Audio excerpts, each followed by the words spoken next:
I put it. I don't think of it. I think it was stuff like that about that other group. That's a good way of saying it.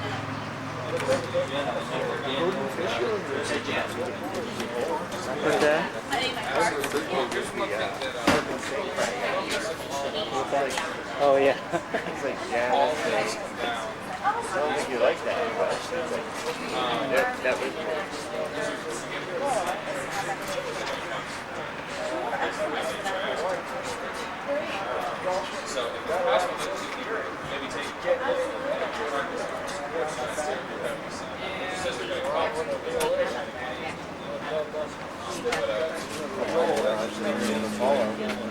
Right. Yeah, I saw it. I remember I spoke to you as soon as I got it. Yeah, you were literally the second person that I actually got.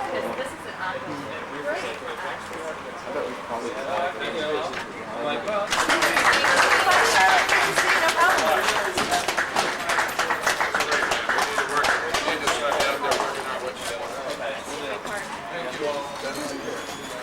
No, go ahead. sorry. Yeah, that's fine.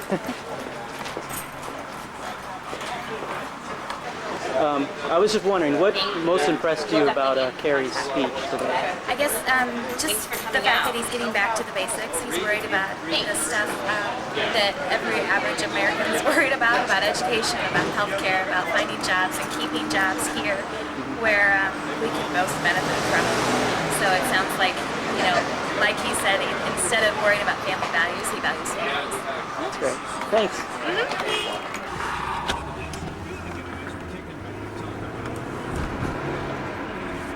Can't lose them. You don't have to speed though.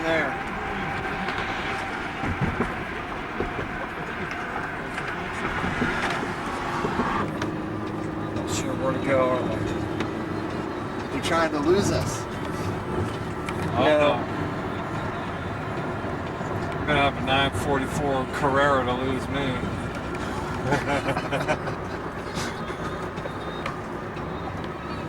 Are you filming the entourage? Yeah, just a little bit of it. I really wish they had police cars that like they described in the book. That would be really cool. Yeah, but if this was Bush, we wouldn't even be in this line, would we? Bush should probably have a huge one. Who cares? He's a prick. Police escort. Now, who do they have police escort for there? Dole? Yeah, they talk about, I think it was Graham that had one also, that they talked about.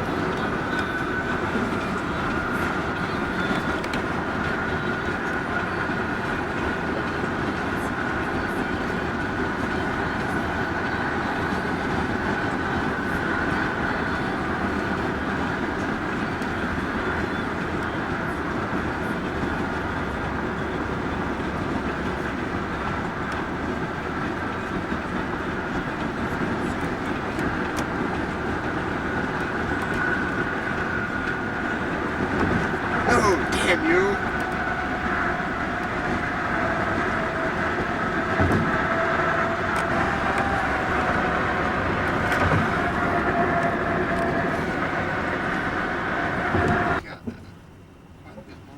We are now at Ellsworth Community College.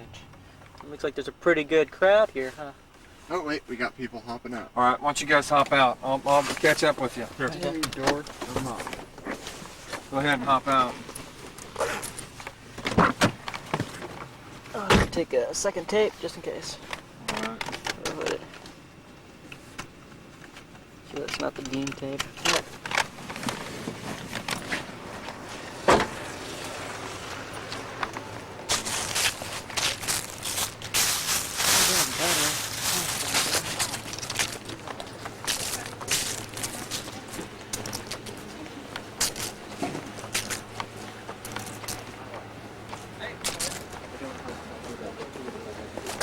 I don't think the event starts until 2:15, so you guys probably have a little bit of time to just hang out. Oh, that's great.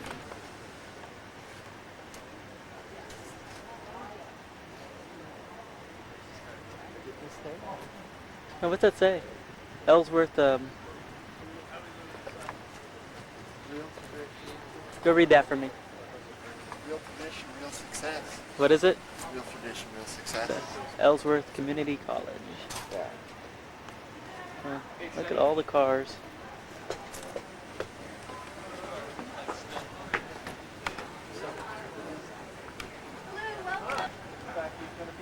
I still do. I think the whole healthcare thing. What's that? Healthcare. Yeah.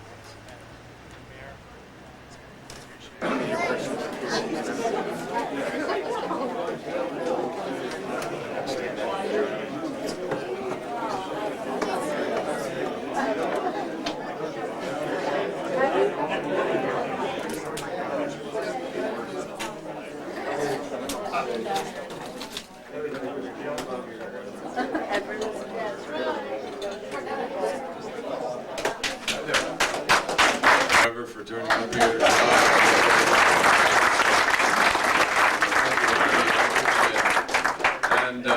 And thank you very much, Dean. Thank you for welcoming me here to Ellsworth. I appreciate it very, very much. And thank you to the students for being here. No studying today. Huh? Too nice a day, anyway. If I was in school today, I wouldn't be studying. It'd be awful. Hello, everybody. How are you? Everybody's good? Poor. Well, we're going to talk about that, Cindy. We're going to talk about that. But I'm very, very happy to be here with you. Thank you for taking time on an absolutely beautiful Iowa fall morning. I'm most appreciative of your being here, even though I'm in mourning for the Boston Red Sox, ladies and gentlemen. And you're all in mourning for the Cubbies, right? What? We lost one of the country's great moments of having these two teams that have been struggling for years to get to the World Series and actually win one. So it's very sad. Hi, who are you filming this for? Morningside College. Wow, that's great. What are you going to do with it? You're going to dissect it? Okay, do you want me to do something special for you? Or no? Just keep talking. All right, ladies and gentlemen. Thank you all for taking time to come out. This is an important time for us, obviously, in our country. And this is you all are the most special people in the country because you get to not only show off Iowa and have a chance to introduce folks like me to the incredible generosity of everybody in this state, which has been absolutely spectacular. The warmth of your welcome into your homes, schools, firehouses, wherever, is very, very special. And I have to tell you, it reaffirms the special spirit of our country, and I'm grateful to you for it. Second thing I want to say to you is that this is the most compelling moment, in my judgment, that I have witnessed in our country's history since I've been active in politics. The most compelling to me earlier was that period of time in the 1960s when we as young people became involved in the civil rights movement. I volunteered to go to Vietnam. I went to Vietnam. I came back from the war very upset at the policies of our country. And I led 5,000 veterans to Washington, and we demonstrated by camping right on the Mall under the nose of Richard Nixon. I earned my way onto the enemies list at the ripe age of 27. And from that movement came a lot of other good things in this country. The women's advances of the late 1960s, early 70s, the peace efforts that translated into the environment movement. We passed the Clean Air Act and the Clean Water Act and the Safe Drinking Water Act. And out of all of it came the Housing Act and the Voting Rights Act and the Civil Rights Act of that period. It was a compelling time. When I came back from Vietnam in 1969, Richard Nixon was president, and many of you remember the tensions of the country that we lived through. This, to me, is more compelling today. More compelling today. And the reason it's more compelling today is that we are faced with dramatic choices about how you put Americans to work, about what the product of that work is supposed to produce in terms of the rising quality of life for average families. As Cindy said, we're poor. Well, the gap between haves and have-nots is growing wider in America. And it's growing wider in America because there is a fundamental unfairness that leaders, so-called leaders in Washington, are not just allowing to happen, but they're playing to it.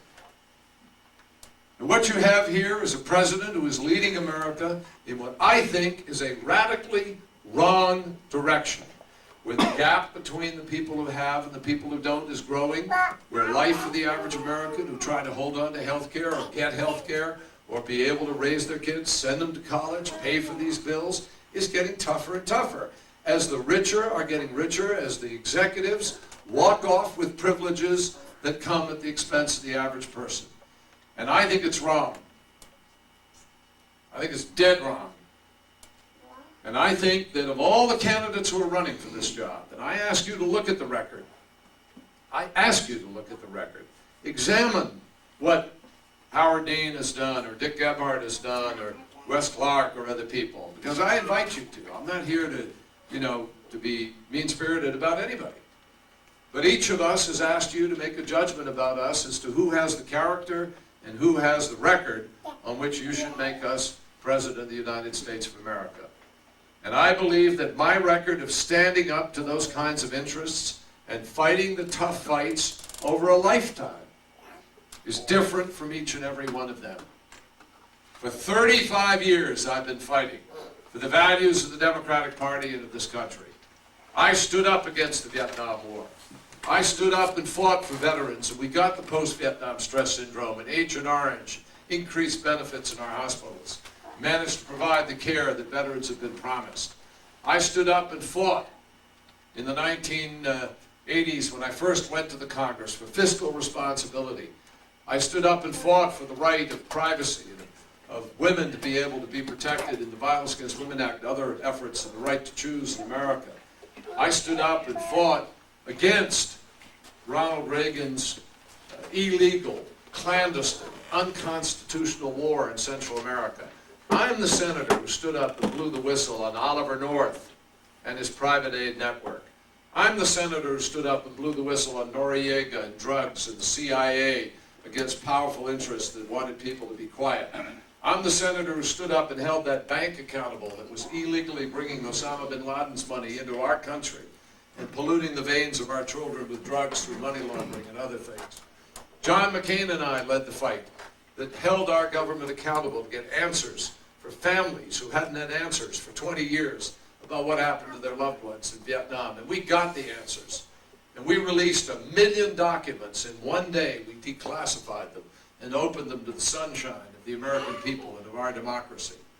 I stood up personally and led the fight against Oliver North, against Newt Gingrich's assault on the Clean Air and the Clean Water Act, and I personally led the fight that stopped the drilling in the Arctic Wildlife Refuge. Now, why do I say these things to you? Not one of these things all by themselves is a qualification alone for me to be president. And I'm not asking you to vote for me to be president because what I'm telling you is that they shed some light on my character.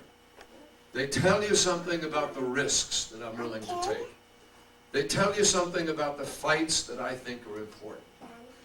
And I believe we need a president who has a demonstrated record of being willing to stand up against special interests and fight for the average voices of America. I am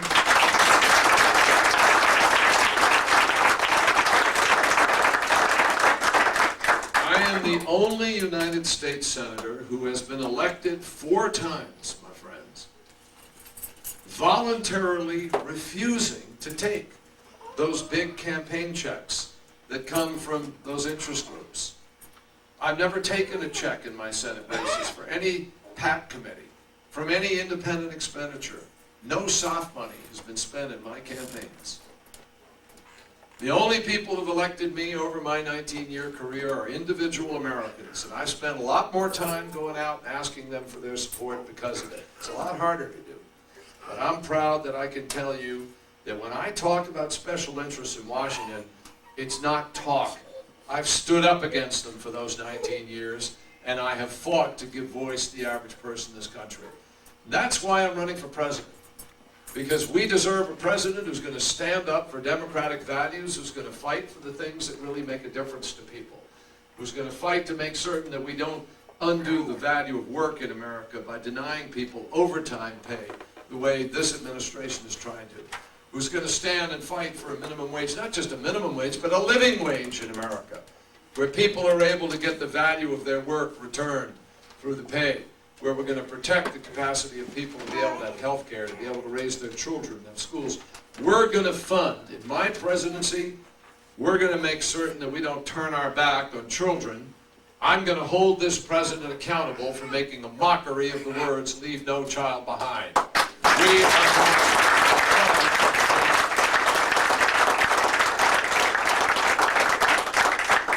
I can tell you with certainty that if we'll stick by our values and we'll stand up, fight for the things that make a difference, we are at the beginning of the end of the Bush presidency. We're going to be able to send this man back to Texas where he belongs and put somebody in the White House who's going to fight for things that really make a difference and matter to people. And first of all, whether it's here in this city or in any other city in the state, you all are seeing an outsourcing of jobs. You're seeing an incredible pressure on the economy, people out of work. We've lost unbelievable 6,900 jobs in Iowa alone in manufacturing in the last few years, 37,000 overall. This president doesn't care. He says he cares, but he doesn't care. You know he doesn't care. What he cares about is providing a tax cut to the wealthiest people in the country. And I'm tired of watching these guys. I know who they are. I've been fighting against them for a long time. They come up with this talk about trickle-down economics and, you know, we're going to give the rich pay more, therefore we got to give them a bigger tax break. Well, folks, come on now. We didn't wake up yesterday. The reason the rich are called rich is that they've got the money. And the fact is that there's nothing in this tax cut that conditions where they invest, when they invest, what they invest in. They take their money overseas. And they have. And when I'm president, we're going to shut down those loopholes. I'm telling you, we're going to go after that tax code, which has gone from 14 pages to 17,000 pages. We're going to shut down those individualized. Now, one of you in this room not only doesn't have a page, you don't have one line of most of those codes. And I got news for you. When I'm president, we are going to stop, we're going to shut down any loophole that rewards anybody for taking any job overseas out of America away from America.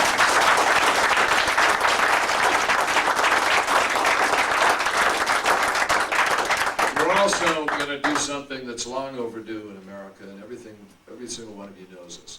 I fought to expand the children's health insurance program, fought to hold on to Medicare in '95 when they were trying to get rid of it. Newt Gingrich shut down the government. We fought against that. And we fought to provide mental health parity and a bunch of other things. But you know what? I'm tired of watching this sort of fight around the fringes while the insurance companies keep fighting back against common sense. And that's why I've proposed a plan based on my own experience, based on what I've seen us try to do in the Congress. It's a plan that can pass. I was diagnosed with prostate cancer 9 months ago. And I'm very lucky. I can stand in front of you cancer-free. I'm clear today. I'm cured. But you know why I am? Because I have great health care available to me.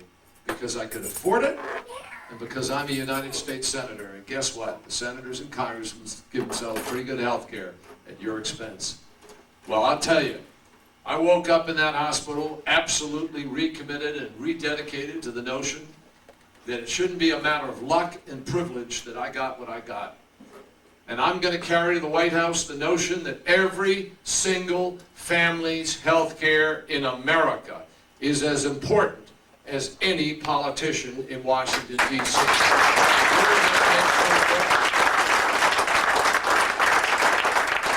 I'm going to introduce a plan where every single American has the power and the ability, and we're going to help them afford it, to be able to buy into the same health care plan that senators and congressmen give themselves. Also, I'm going to reduce the cost of health care by taking the catastrophic cases out of your pool You're no longer going to pay for them. Any case $50,000 or more, there's going to be a federal fund. And where is this federal fund going to come from? We're going to roll back the high end of the Bush tax cut for the wealthiest Americans so we can provide affordable health care to every single American. That's what we're going to do. I am going to be the president who sets America on the course of energy independence. No young American in uniform should ever, ever, ever be held hostage to America's dependency on fossil fuel oil from the Middle East. We're going to liberate America from that dependency, and we're going to make ourselves stronger in our security by doing that. We're going to help Iowa and Nebraska, other states out here with ethanol. We're going to have alternative and renewable standards. By the year 2020, 20% of America's electricity is going to be produced by clean energy, alternative and renewable fuel for America. And we're going to create jobs to do it. The last thing I want to say to you, because I really want you to ask me a lot of questions, and I want to give you time to do it. I've spent 35 years working on security issues, foreign policy issues. I began when I went to war. And my country sent me to nuclear, chemical, biological warfare school and other schools. And when I came back from the war, I continued that interest and that effort in foreign policy.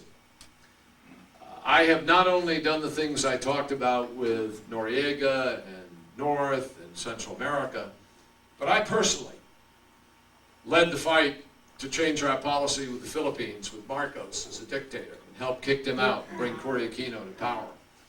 I was the only Democrat there at that election appointed by Ronald Reagan to be one of the observers who helped to complete the task of getting rid of Marcos. I personally negotiated with Cambodia, with the Prime Minister, the United Nations tribunals to get accountability for the Khmer Rouge killing fields that many of you remember. I personally have been involved with arms control efforts on the nuclear and MX missiles and Star Wars programs and so forth. I say to you, we need and deserve a president who has the experience, and it matters, ladies and gentlemen. This president is proven, because he ran for president against Al Gore, trying to say that, well, I'll have Colin Powell and Condi Rice and Don Rumsfeld and Dick Cheney, and we'll be all right, got a lot of experience around. Ladies and gentlemen, you need a president whose gut, whose heart, and whose head knows when to say no, knows what questions to ask. You're not electing a staff, you're electing the President of the United States. And we need to have a president of the United States.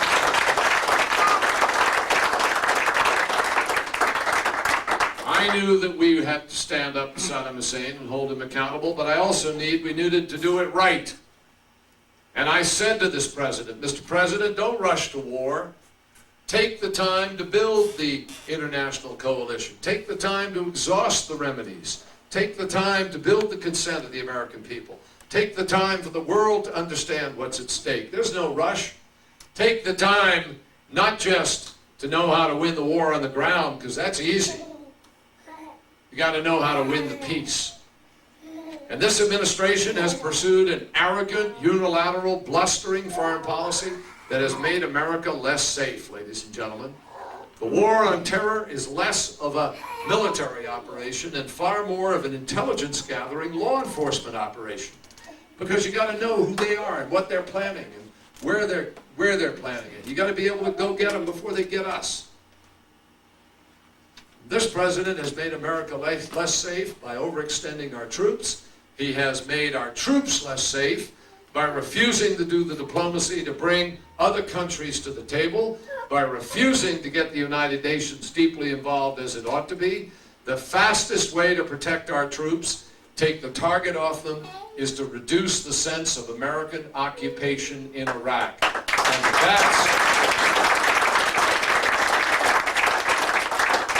that's why I stood up yesterday and voted against his $87 billion plan, because it's the wrong way to do it. It's the wrong way to do it.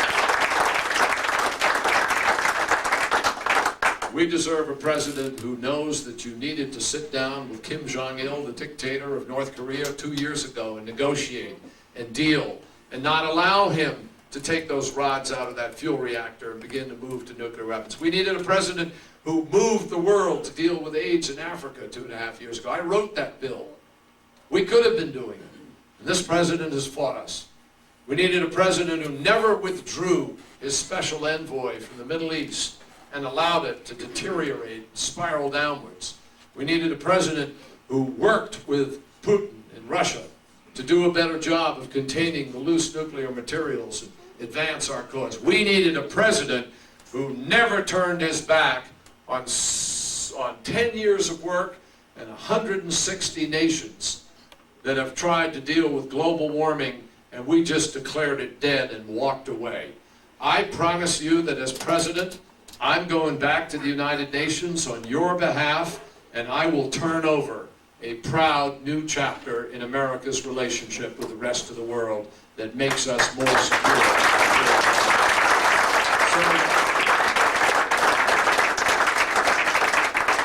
So I close just by saying this to you folks. The other people in this race are good people. I don't have a negative word to say about anybody. I've worked with many of them quite a long time. But there are differences between us.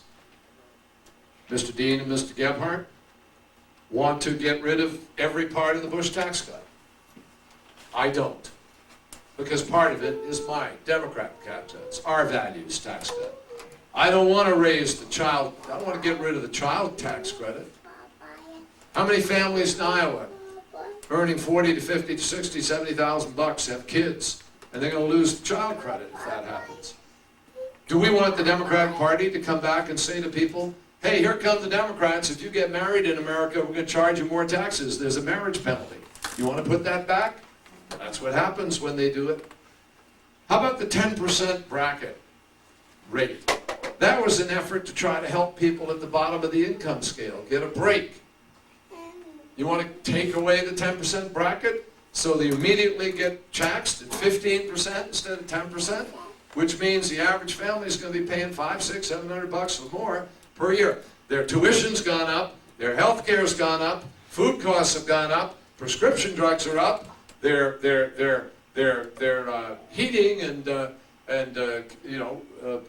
telephone bills are up, but their wages are frozen or going down or staying the same, and yet these people think you can raise their taxes. Not me, and not Bill Clinton. Under Bill Clinton's economy in the 1990s, we fought to protect the middle class. And that's what I'm going to do. I'm going to roll back the high end of the Bush tax cut, and I'm going to do exactly what Clinton did. We're going to cut the deficit in half in the first 4 years, grow our economy, and give the average American the opportunity to do better. And that's what we need to do.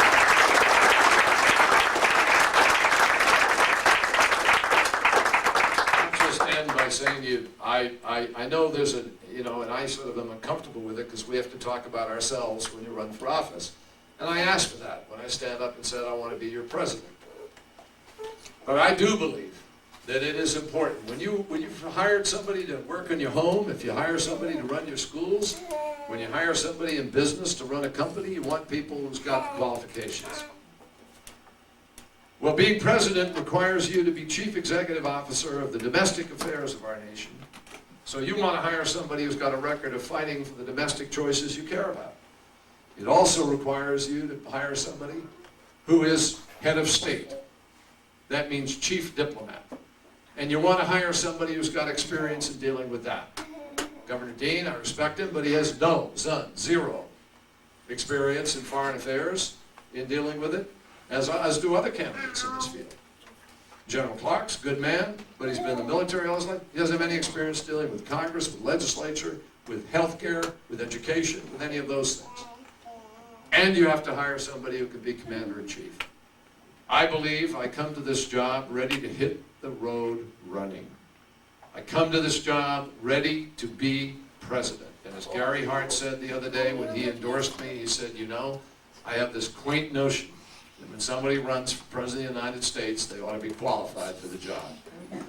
Ladies and gentlemen, I ask for your help. I ask for you to be part of this effort. I will help restore your faith in a can stand up for the values of our party, the values of our country. I'm tired of politicians who talk about family values and don't value families. I intend to make certain on education, on healthcare, on the environment, on America's role in the world, and most importantly, on putting people back to work and creating a workplace in which the value of that work is respected, and workers, not just chief executive officers, but workers get to do better because they work hard and play by the rules. Those are the standards we need to put back in place in the United States of America, and I pledge to you I intend to do that. Thank you very, very much.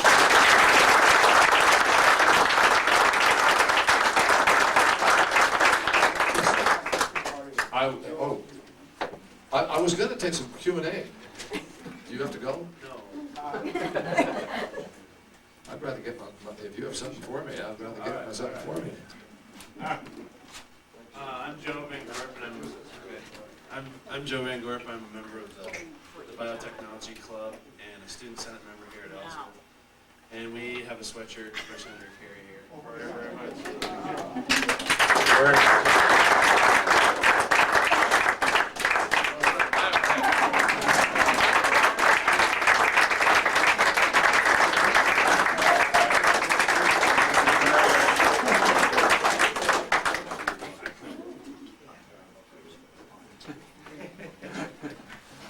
See what it says?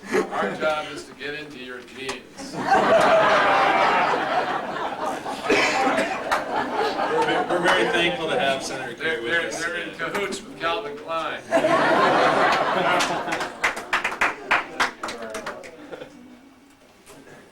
want the mic? Equal time on the mic. My name is Jessica Wood, and I am a student here at Ellsworth Community College, and it was with great honor that I present a Ellsworth Community College t-shirt to you. Jessica, thank you very, very much. Wow.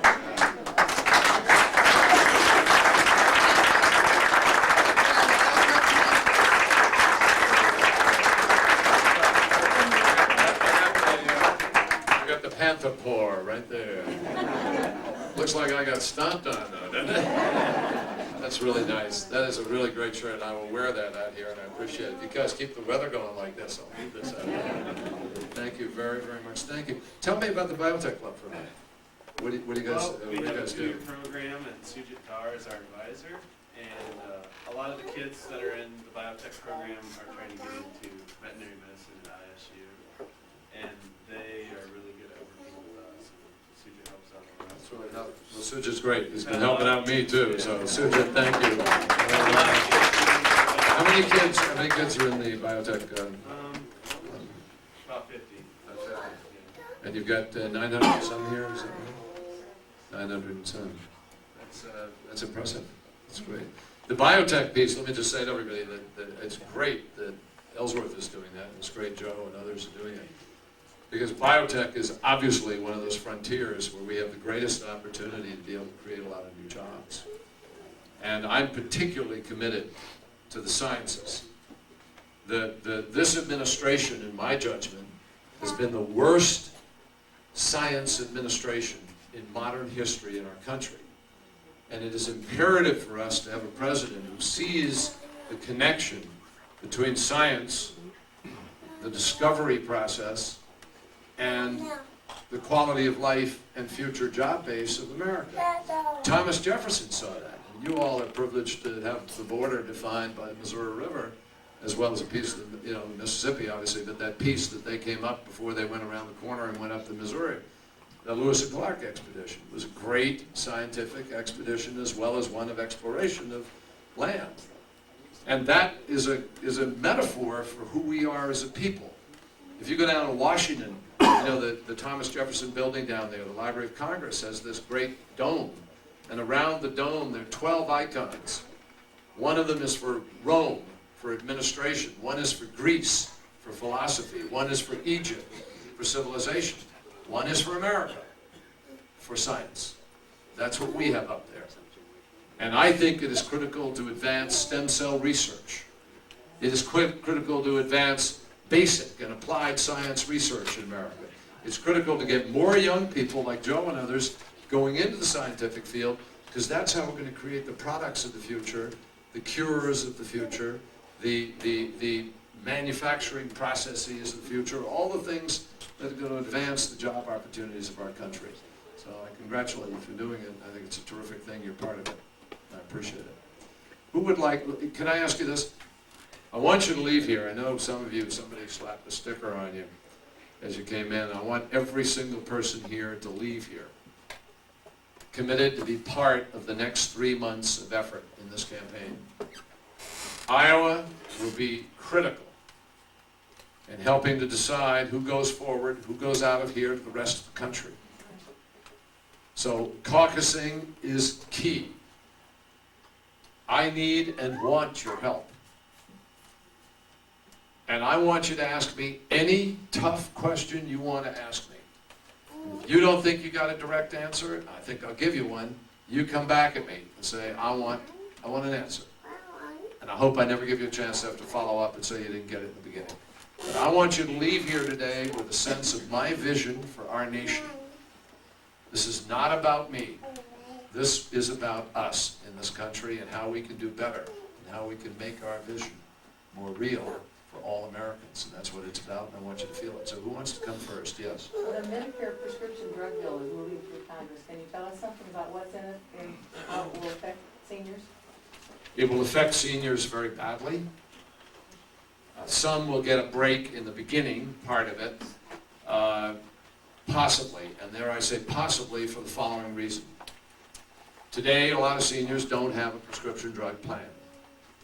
So this will give them some plan up to a certain level of the catastrophic, up to where there's a big gap. There's a period in the prescription drug plan of the president, you pay a premium. You'll get coverage for a certain amount of prescription drugs up to a catastrophic level. I think it's $4,700, something like that. Then there's a gap. You'll be paying a premium, but you won't be getting the benefit until you go above the 5,000, I think it's about 5,700, something like that. It's in conference now, and they're fighting over the numbers, so I can't tell you precisely what they are. But there's a gap.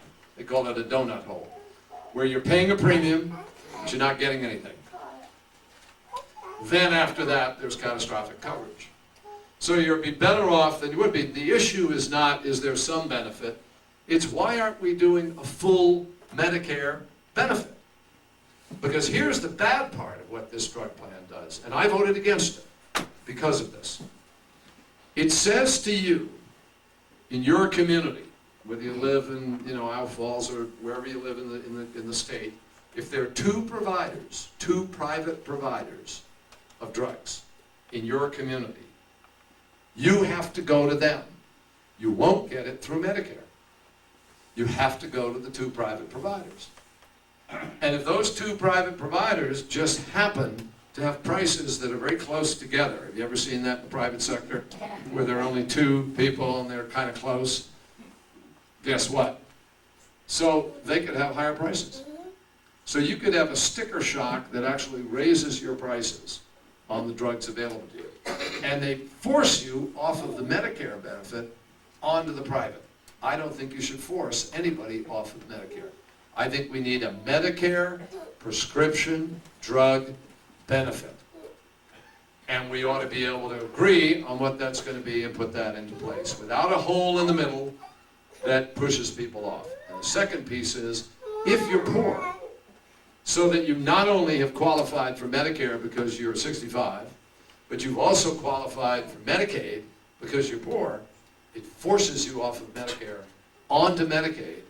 And in Medicaid, you may have less prescription drugs on the list that are available to you for coverage than you would if you were just on Medicare itself. So you're a second-class Medicare citizen.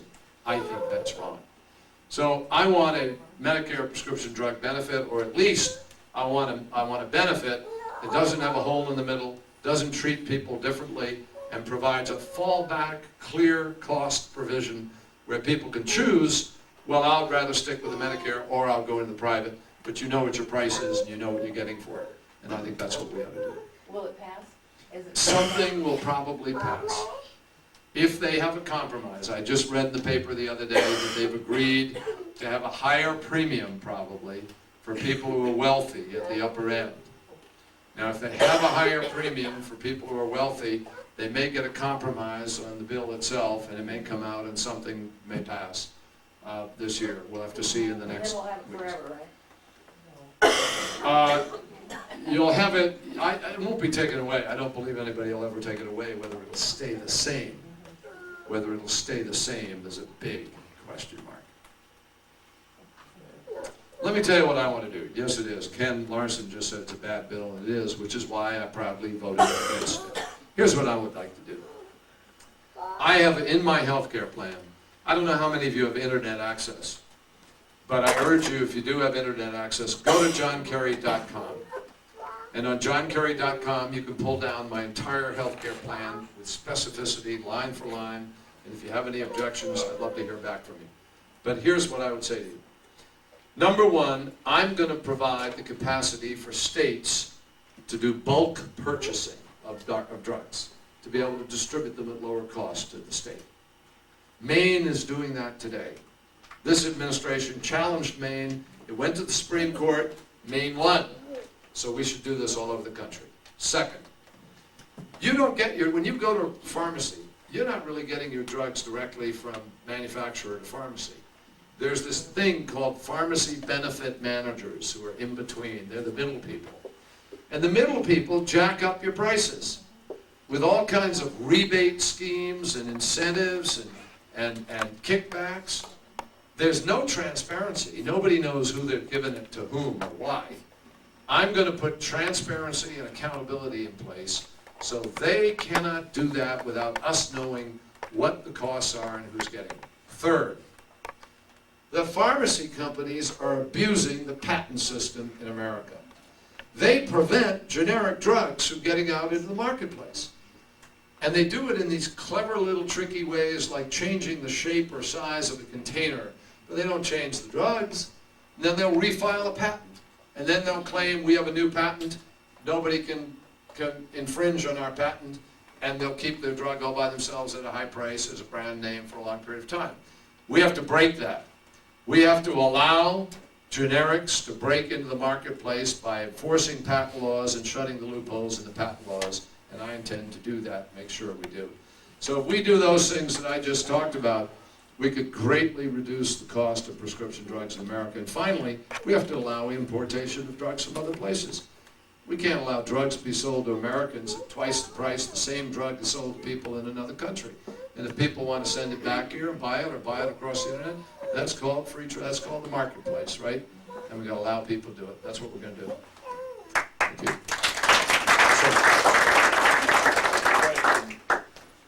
You said that you were had a lot to do or were heavily involved in the effort to dethrone Marcos. Yes, sir. Okay. That seems to be kind of the American mentality. Marcos was basically a U.S. puppet. U.S. installed, U.S. backed, U.S. turned a blind eye to every rotten thing he did, okay? Same thing we did with Sodom, okay? But there seems to be this U.S. mentality that they have the right to kick anybody out if they want. Now, what was the I mean, I understand the justification, but there needs to be a distinction between it's okay to dethrone Marcos, but it's not okay to dethrone Sodom. I mean, I'm really having a hard time balancing those two. No, they sound like the same thing. They're very, very, very legitimate ways of doing both and of distinguishing them. In the case of Marcos, the Philippines already had elections, free elections. What I did was I went to the Philippines and raised the issue with Marcos of political prisoners, human rights abuses, corruption, and what was happening in the country in terms of our foreign aid. We were giving foreign aid. I didn't think American taxpayer money ought to go to the Philippines and be supporting human rights abuses, political abuse, corruption, foreign aid, and have him pocketing the money that came out of your pocket. So my effort wasn't some sort of a trumped up deal. My effort was to control what was happening to American taxpayer money. I came back to the Foreign Relations Committee and I put in an amendment to say that we weren't going to give the money unless the following reforms took place. Well, Marcos didn't like the idea of this young upstart senator trying to dictate what was going to happen there. So he decided he was going to prove to the world that, in fact, he had the mandate of the people to do what he was doing, and he called an election. Well, when he called the election, we became involved with a group called National Movement for Free Philippines, Free Elections in the Philippines, NAMFREL. We worked with that group to create poll watchers around the country to make sure the election was fair. And we put together an observer team. Senator Richard Lugar chaired it. The Republicans then took over the Senate, and he chaired it. I was appointed to it. We had a whole bunch of, mucky mucks from Washington and so forth that went over in this plane for the election. And while we were there, I learned from a group of women who were feeding the information into the computers that there was cheating going on, even as the Republican part of the team was about to sign off on the election. And there was real tension here between my view of the Philippines and other people's. And I held a press conference in the cathedral in downtown Manila with these 13 women who were scared out of their lives, and we exposed the corruption of the election. And that's when the team went back, and that's when Reagan cut the cord and Marcos had to leave and Cory Aquino came to power. It was entirely freedom of elections. We had people voting in the Philippines. I was at an observer place in the southern island, Mindanao, where 3,000 people were out there, each doing their thumbprint, each coming in and waiting 8 hours in the sun to go vote. I said to myself, my God, I wish Americans could see this and we get more Americans come out and try to vote like this. It was unbelievable. And in the end, we liberated freedom in a place that we were associated with and that was affiliated with us. Now, in the case of Saddam Hussein, I always supported the notion that we should have a regime change in the Philippines. I signed on to that concept, but I thought we should do it in the ways that live up to the values of our country. I thought we should encourage an Iraqi opposition. I thought there are any number of things that we could have and should have done. And I did not believe, and don't to this day, that just regime change was a legitimate rationale for America to go to war. It's not why America goes to war. We don't run around the world just knocking regimes out with our military. We do it the way we did in the Philippines, encouraging free elections or encouraging freedom fighters within their own country to liberate themselves. Again, not what we did with Saddam Hussein. There was and is only one justification, legitimately, and I said this in all my speeches and everything we did leading up, for going to war with Saddam Hussein. His non-compliance with the UN resolution on disarmament. Weapons of mass destruction was the only legitimate rationale for which kicking him out would be the ultimate enforcement mechanism. Now, he made a huge miscalculation. He didn't live up to the standards and so forth. But George Bush made also huge miscalculations by not planning to, how you win the peace and so forth. So I don't think we went at it the right way in terms of Iraq, because we didn't take the time to build the legitimacy and bring other countries to our side and do it within the scope of the United Nations, which would have legitimized whatever the outcome was.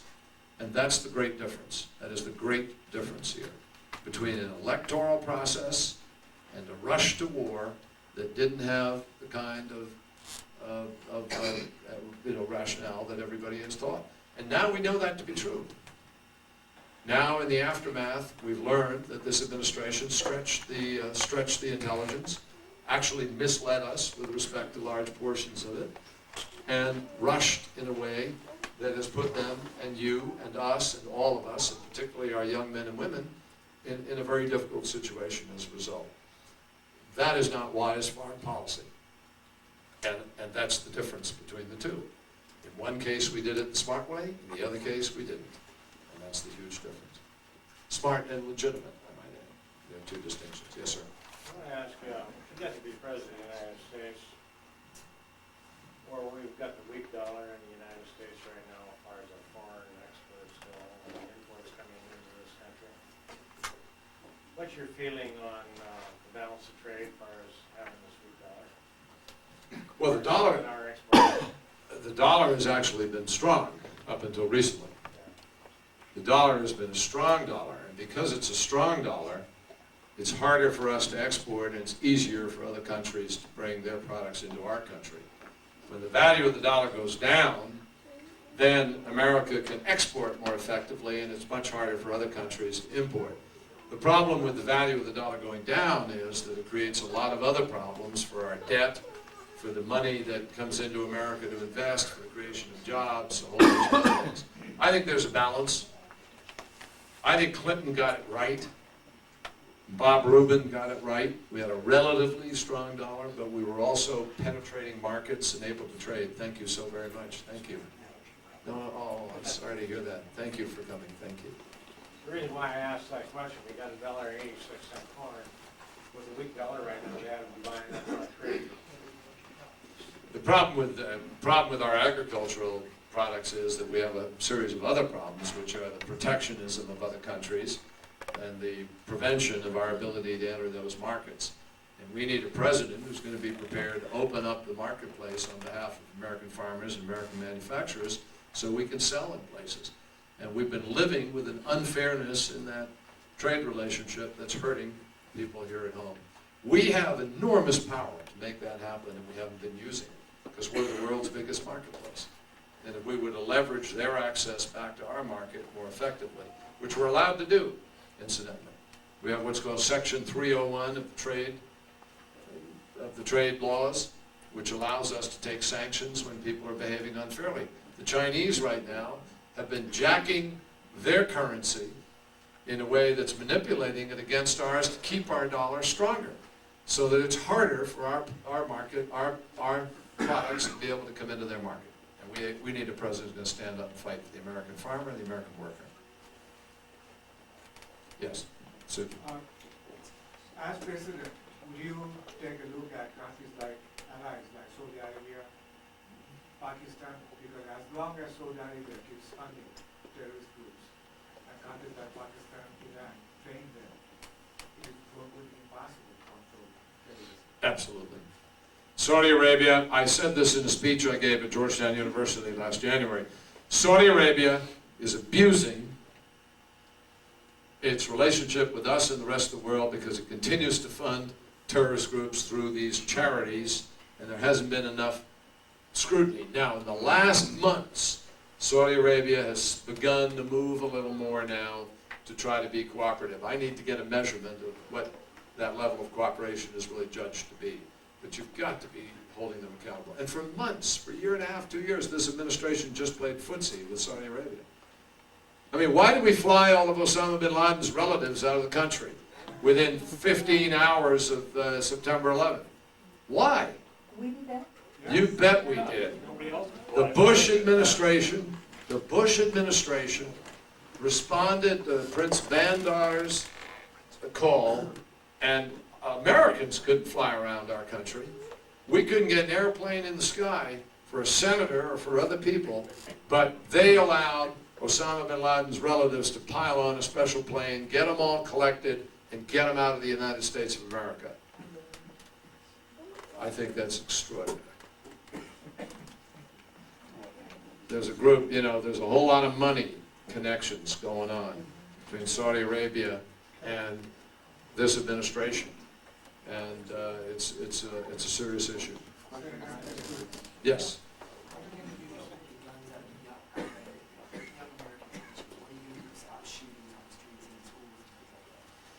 Well, it requires a number of things. Look, I'm a gun owner. I'm a hunter. I've hunted since I was about 12 years old.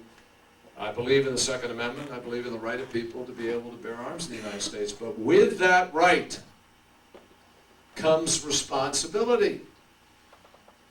No American's allowed to have their own atomic weapon in the backyard. No American's allowed to own their own A-1 Abrams tank. And we shouldn't be allowing certain kinds of weapons, like assault weapons and other things, to be sold in the streets of America. Now, we also need to do a better job educating. And we need to do a better job of common sense things. Because for any rightful gun owner, there is a responsibility to make certain that a gun doesn't get into the hands of a child, and doesn't get into the hands of a criminal. Which is why I vote for things that are responsible, like closing the gun show loophole, which incidentally is important in terms of terrorism.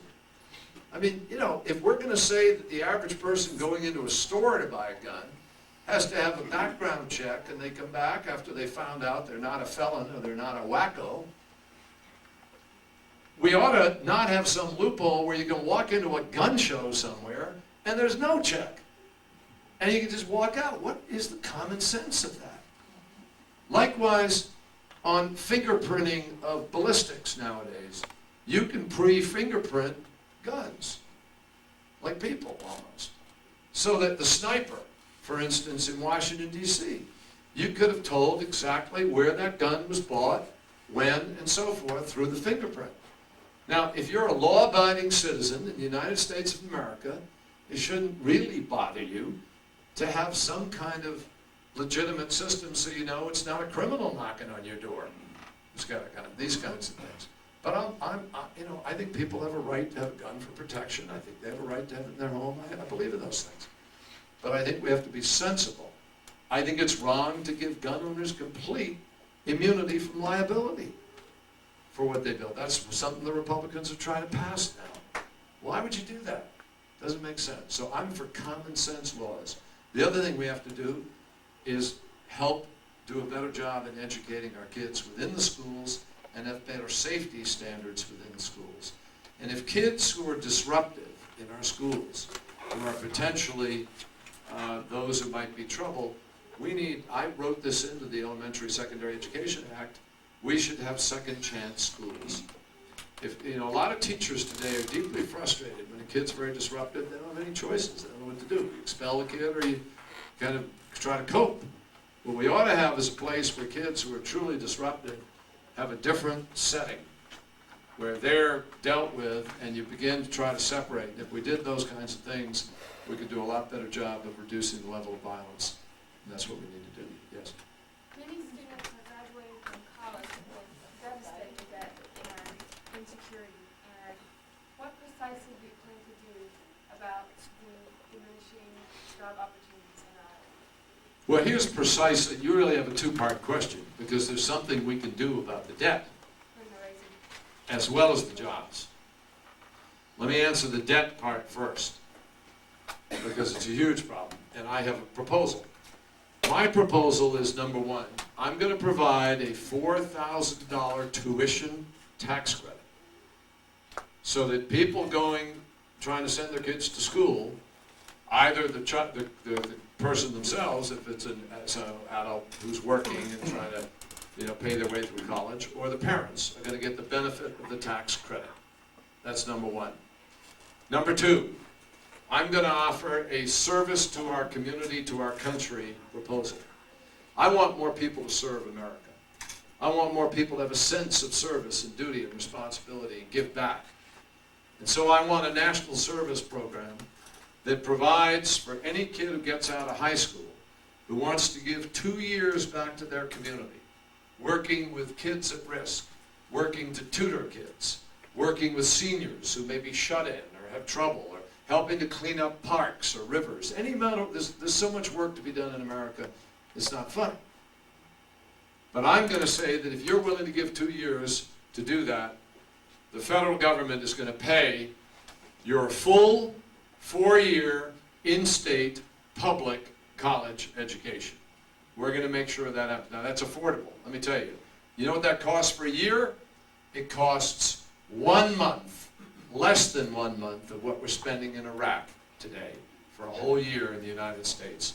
We can spend it in Iraq.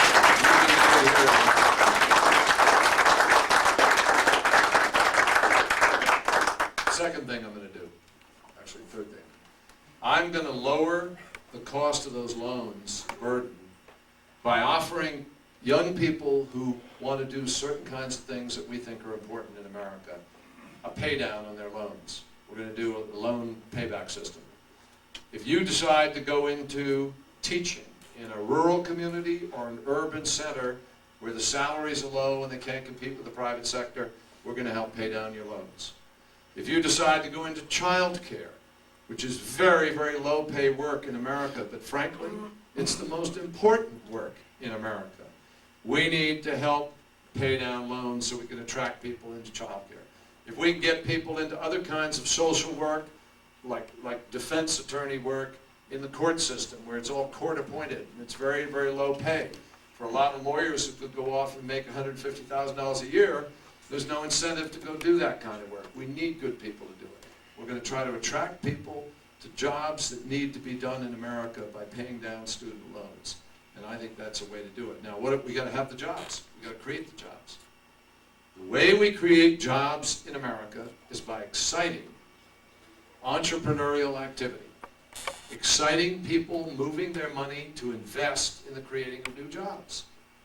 And we do that through incentives. We don't order people what to do. We don't have a command and control Washington-based decision. We excite people to do things. And we do that with incentives. I want a manufacturing jobs creation tax credit so that people who go in and create new manufacturing jobs get a tax credit for it. I'm going to give a lower tax rate to companies that don't go to Mexico or China, but stay here in the United States and keep the jobs here. We'll give them a tax break as an incentive for them to stay here and keep the jobs. In addition to that, we need to excite a whole wave of new technology creation of jobs. I'm going to create a zero capital gains tax rate for any new investment up to $100 million for any new critical technology investment that results in a product or a job as long as the person invests their capital for more than 5 years, 5 years or more. So we encourage long-term patient capital investment in America. If we did that, we will begin to excite the movement of money into the investments of the new jobs. And the other thing I'm going to do is what I said earlier, commit to science, education, exploration, because that's how we create jobs in America.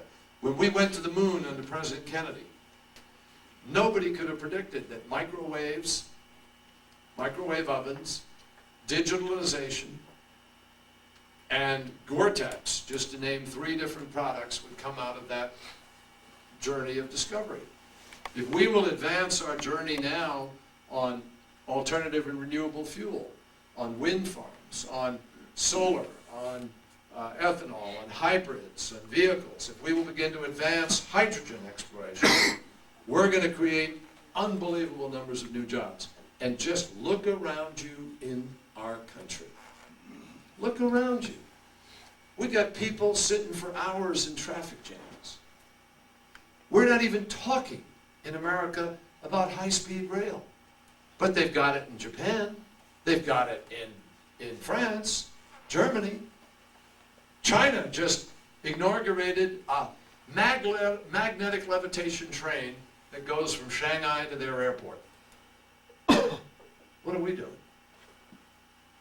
Yeah,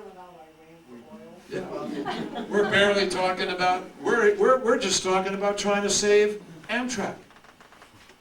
Because George Bush thinks it's more important to give people earning more than $200,000 a year a tax cut. We've got to have a president who has a vision of the future. I mean, Jefferson, Adams, Lincoln, Roosevelt, they had visions. Kennedy.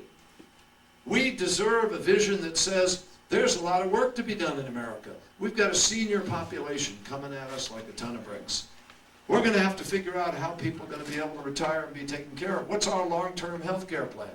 Are we going to have our children working their entire life just to take care of their parents? Or are we going to begin to think about how we're going to value different kinds of work in America in terms of caretaking? And what about our schools? How many schools in America are inadequate, need to be rebuilt? How many different, I mean, you can run down, how much housing have we been building last year? The housing prices are going up. Why? Because we don't have enough. But the federal government stepped away from helping to build affordable, moderate income housing. So there's work to be done in America. You just got to help us get a president who wants to value the right kind of work in the right place. And if all we do is value rich people getting another tax cut, which they can take and invest in China or Europe or Latin America, we have no guarantee we're going to be doing what we need to do in the United States. And that's what we need to get about. Yes. Medicare. Right now I'm paying $50-some for Medicare, and they keep cutting what Medicare will pay for. Pay $130 for my insurance company, but just pays 20%. I think that's stupid. But Medicare keeps cutting. I mean, you can't get your whole blood profile now. This is, they're called, that you can't have it unless there's a real reason to have that. If you want it, it costs you $200. Yeah, it's the biggest single problem in the healthcare system today is the inadequacy of the reimbursement process for Medicare and Medicaid. It's just inadequate. And what's happening is the federal government keeps squeezing down, and they're asking doctors and hospitals to provide a service at less than cost. They can't do it. So the whole system gets squeezing in on itself. It's harder and harder now to keep nurses in the system. Why? Because nurses are being asked to do more and more on the floor. And the result is that their quality of life is going down, and people are saying, I'm out of here. So a lot of nurses go out of the hospital setting or the nursing home setting, and they go out and try to find private care. And those who can afford it are hiring nurses to do private care. People are even bringing their own private nurses to hospitals to take care of them because they know there aren't enough people on the ward. So, again, I just ask you this. Look, what is George Bush's plan for any of this? He ain't got one, folks. He doesn't even talk about it. Now, the one thing he's offered is the $400 billion over 10 years for this half deal on drugs. That's it. I am offering a full health care plan for America. But I'm not going to lie to you. We can't do it unless we roll back the high end of the Bush tax cut. There's no money. We're already going in deficit. We're already building the debt. You got to be honest right now and tell the American people it's health care or tax cuts for the wealthy. It's education or tax cuts for the wealthy. Now, I'm going to protect the middle class, as I said to you before. And the numbers, just so you know, I'm not doing any flim-flam on you. The people who've helped me put this together are the same people who helped Bill Clinton run his economy for 8 years. The head of my economic team is a guy named Roger Altman, who was Deputy Secretary at the Treasury Department. Alan Blinder, who was at the Federal Reserve, is on my team. Bob Reichauer, who was the director of the OMB, Office of Manpower and Budget, is on my team. We've had a group of people from investment houses in New York and elsewhere on the team. And they've sat for hours, cutting through the numbers, looking at the projections. We used Brookings Institute numbers, not the government's. So we're dealing with real numbers.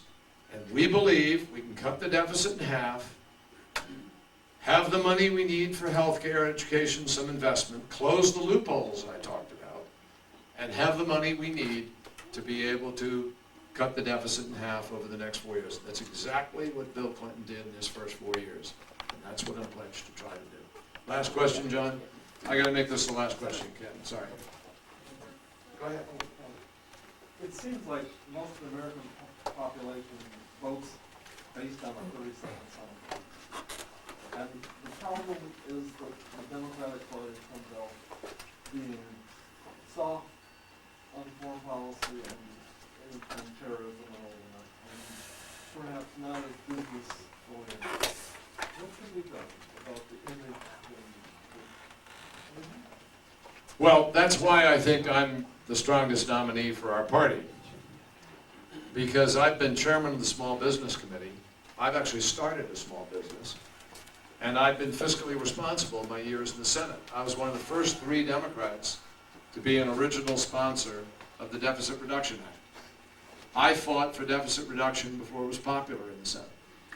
And I've been economically responsible. I've served on the Banking Committee, the Commerce Committee. I've helped create jobs. And I believe that my capital gains tax reduction, my entrepreneurial commitment is exactly what the business community wants. Well, we will as we get going. We see right now we're talking to the universe of the Democratic caucus goers. And it's a different process. The average, America doesn't hear the same argument. On security and defense, I have said that I can make America more secure than they can. And I believe it. By being more responsible about how we deal with the world, about being more responsible about how we deploy our troops and our forces, and also being more effective when we do, where we do. For instance, in Afghanistan, at Tora Bora, they ran a failed military operation. They let Osama bin Laden and 1,000 of the Al-Qaeda escape from those mountains. Never should have happened. We had them cornered, but we never moved the military forces of the United States to shut them off. We turned to Afghans who a week earlier had been on the other side, and they relied on them. Do you think that's tough? Do you think that's representing the interests of the United States? I think we have an enormous amount to hold them accountable for. And I intend to do it. And I have the credibility to do it. No, the only other candidate with any margin of that credibility is Wes Clark on the military side, but he doesn't have any of the credibility in the other piece, nor the kind of involvement in diplomacy and in the intelligence issues and other things. But none of the other candidates have the experience that I've had of both military, national security, foreign policy, intelligence, and actually practical application of those things in the 19 years that I've been on the Foreign Relations Committee. I've been chairman of the Narcotics and Terrorism Committee, chairman of the International Operations Committee. I can stand up to George Bush on this issue and hold him accountable. And that's how we're going to win, by being able to prove to America that we know how to make this country more secure, but that in today's after September 11th world, security for America is interconnected. You cannot be strong abroad unless we are strong at home, and you cannot be strong at home unless we're strong abroad.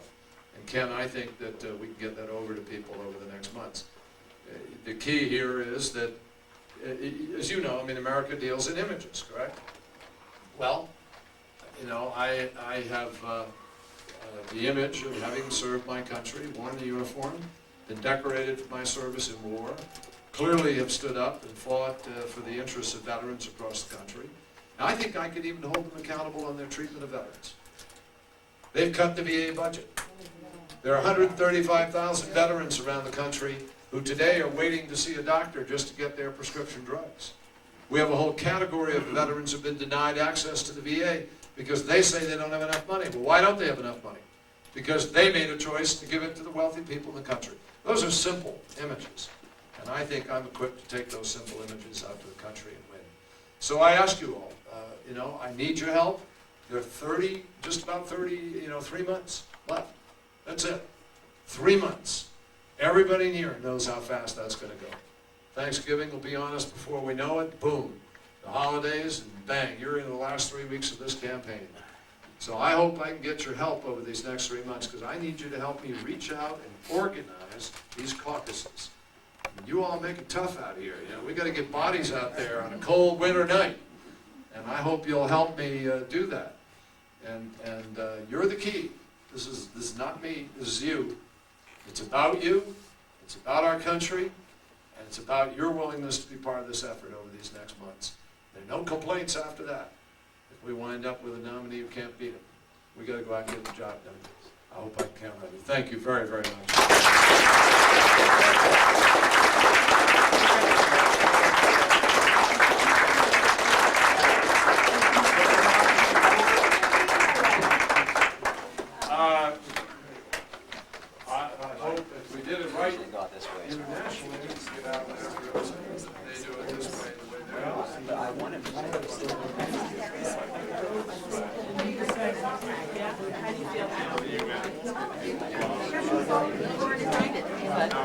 Why? Would you like? I think he's a wonderful man, and I appreciate his experience.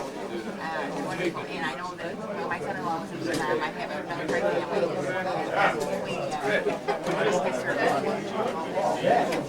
What's your name, first and last? What's your last name? How do you spell it? Okay. All right. Thank you. Thank you. We're here with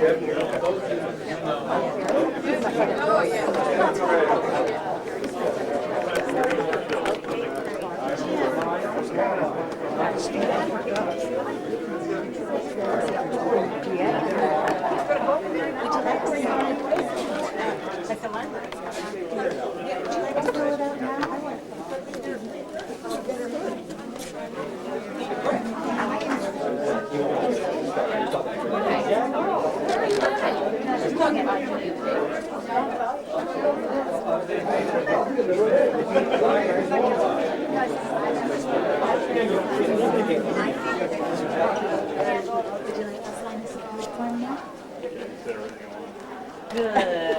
That's what we want. An informed.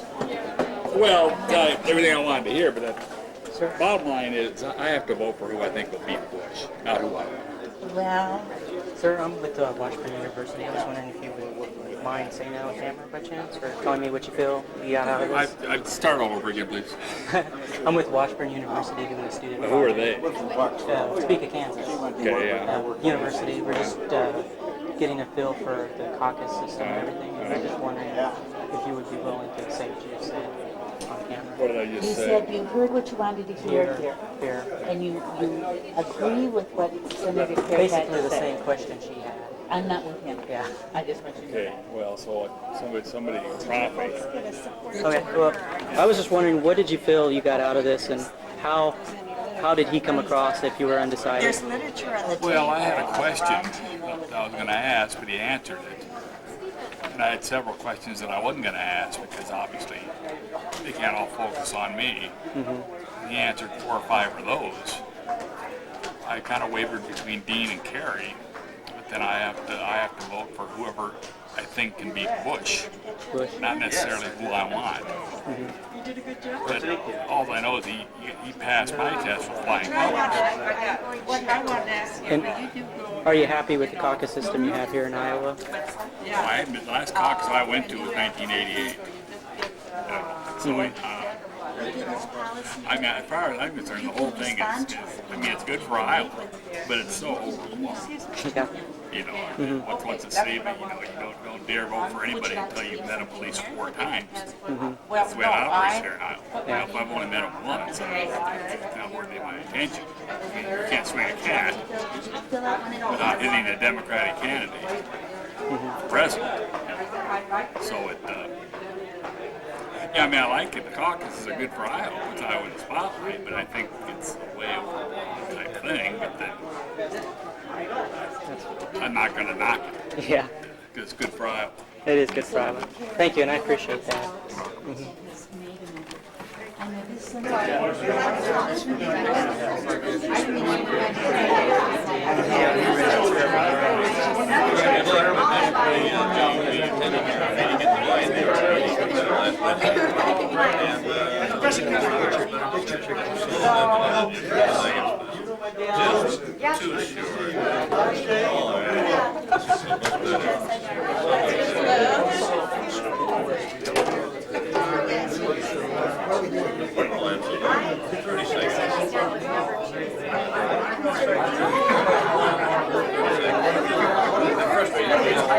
I am. Did you know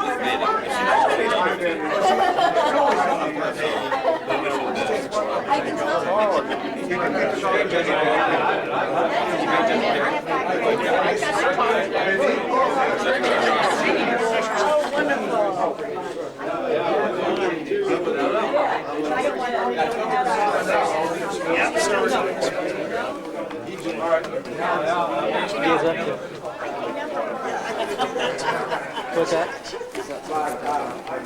Where they were going to take off from. Where'd Mark go? You guys grab me, okay? You grab me if you need to, okay? Yeah. Working on that video. I think it's second out. Yeah, out the back door.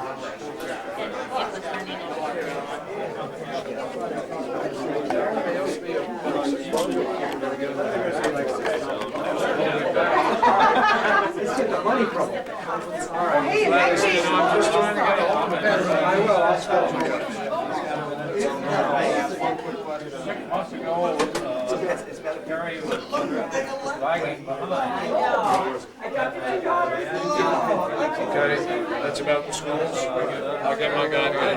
I got all the thank Yeah, but decanters at the event. The one was from the 1968 convention. They didn't know nothing about it. I looked on the bottom of the bottle and it said, product was done by Jim Beam Company, 1968. Yeah, they're all going to be. And here's Kerry sticker. And you guys can go down the hallway. He's going to be here shortly. Hi. How are you? We've got some great seats right over there. Sit down. Okay? Thank you. this is the Fort Dodge Public Library, and Kerry will be on his way any minute now. This is his third stop on today's agenda. We have one more after this. Thanks. Sorry. Picture as soon as he got out. We put Jeff up there in the seatings. Actually, they were asking for fresh, young faces, so we volunteered his help, and he's up there on the front line.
Well, good afternoon, everybody. I'm John Hale on the Fort Dodge City Council, and I'd like to thank you for that warm round of applause. Normally, City Council members don't get that.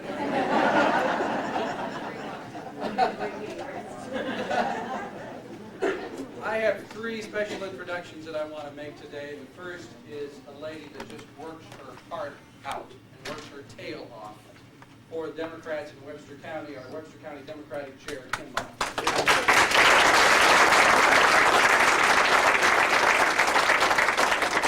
My second introduction is something just very, very special. I had no idea this was going to happen today, but I am just pleased, if not thrilled, to introduce to you a Fort Dodge boy, Fort Dodge man, a guy who has had distinguished service in the United States Army, a fellow who fought for this country in Somalia, a fellow who just got back from Afghanistan and is spending a couple days with his folks here from Fort Dodge.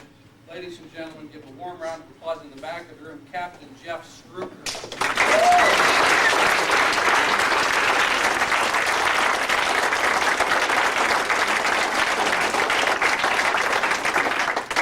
Thanks for being here today. It's an honor. Last guy I want to introduce to you today is somebody particularly special. I'm going to introduce him to you from the eyes of an 11-year-old. I had the pleasure of being in Des Moines when the senator formally announced that he was going to be a Democratic nominee for President of the United States. I had the privilege of being accompanied by an 11-year-old girl by the name of Hannah from Ankeny. Hannah attentively listened to and was just very engaged in the conversation that day. She listened to all the speakers. She particularly paid a lot of attention to what the senator had to say. She asked me afterwards, John, do you think the senator can win? And I said, yeah, I do think he can win. And what do you suppose the next question was from the 11-year-old? Why? Why do you think that? And of course, how do you explain all this complex stuff to an 11-year-old? So I simply said, Hannah, I think he's going to win because I think he's the best of the best. He's got a lot of great competition. There are a lot of other people that want the same job that he wants, but I think he's the best of the best. He's got the best ideas. He's going to work the hardest. I think he cares just a little bit more than the rest do. He's got a great team. But then Hannah asked me one of those from out of the blue kind of questions. She didn't care about any of that stuff. She wanted to know this. And she asked me, Does he like animals?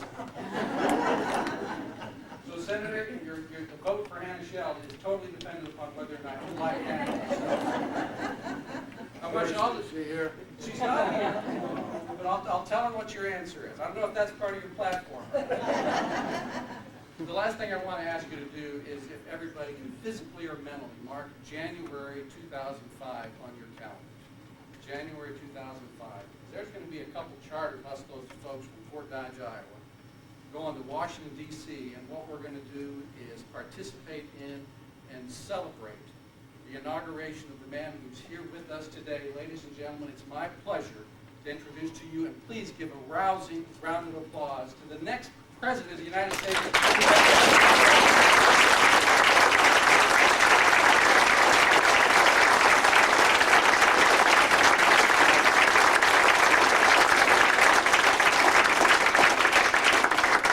Get a better introduction than that, do you? That's about as good as it gets. My God. Thank you, John. Thank you for your energy. Thank you for your personal friendship and commitment. Thank you for being one of my Webster County chairs. I really appreciate that. It's a pleasure.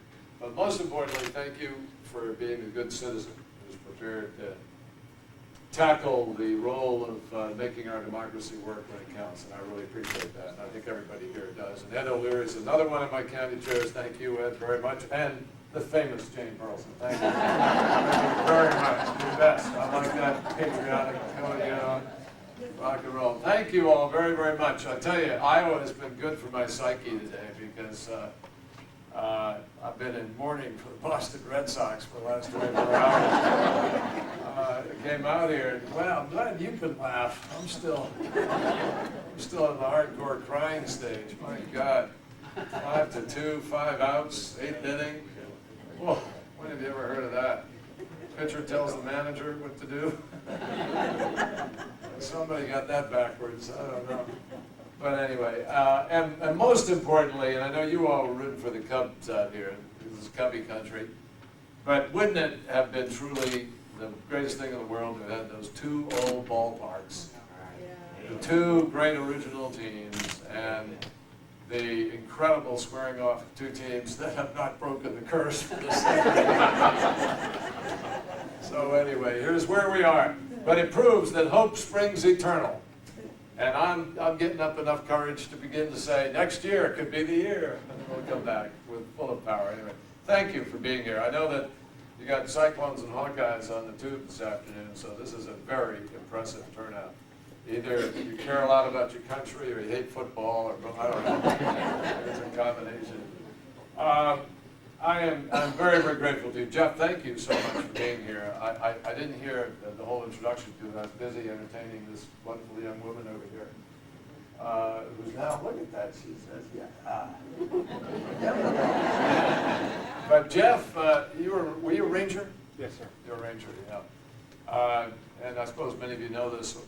Did you mention the Black Hawk Down and so forth? I did not. Well, let me just tell all of you that those of you who've read Black Hawk Down or seen it, Jeff was one of those who was in that fight and part of those Rangers who were in Somalia at that critical moment. So let me reiterate on behalf of all of us, I read that account, and as a combat veteran and somebody who had his share of firefights, I'll tell you, those guys were about as gutsy and as courageous and unfortunately as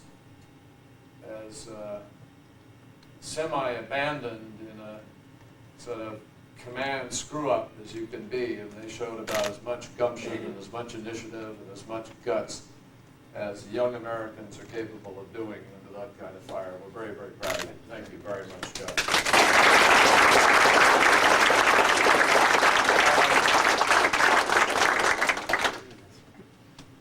Well, ladies and gentlemen, here I am standing in front of you.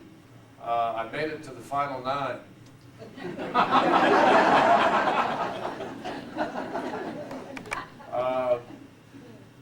We're the only 10 jobs in the country that George Bush has created, those of us running for him.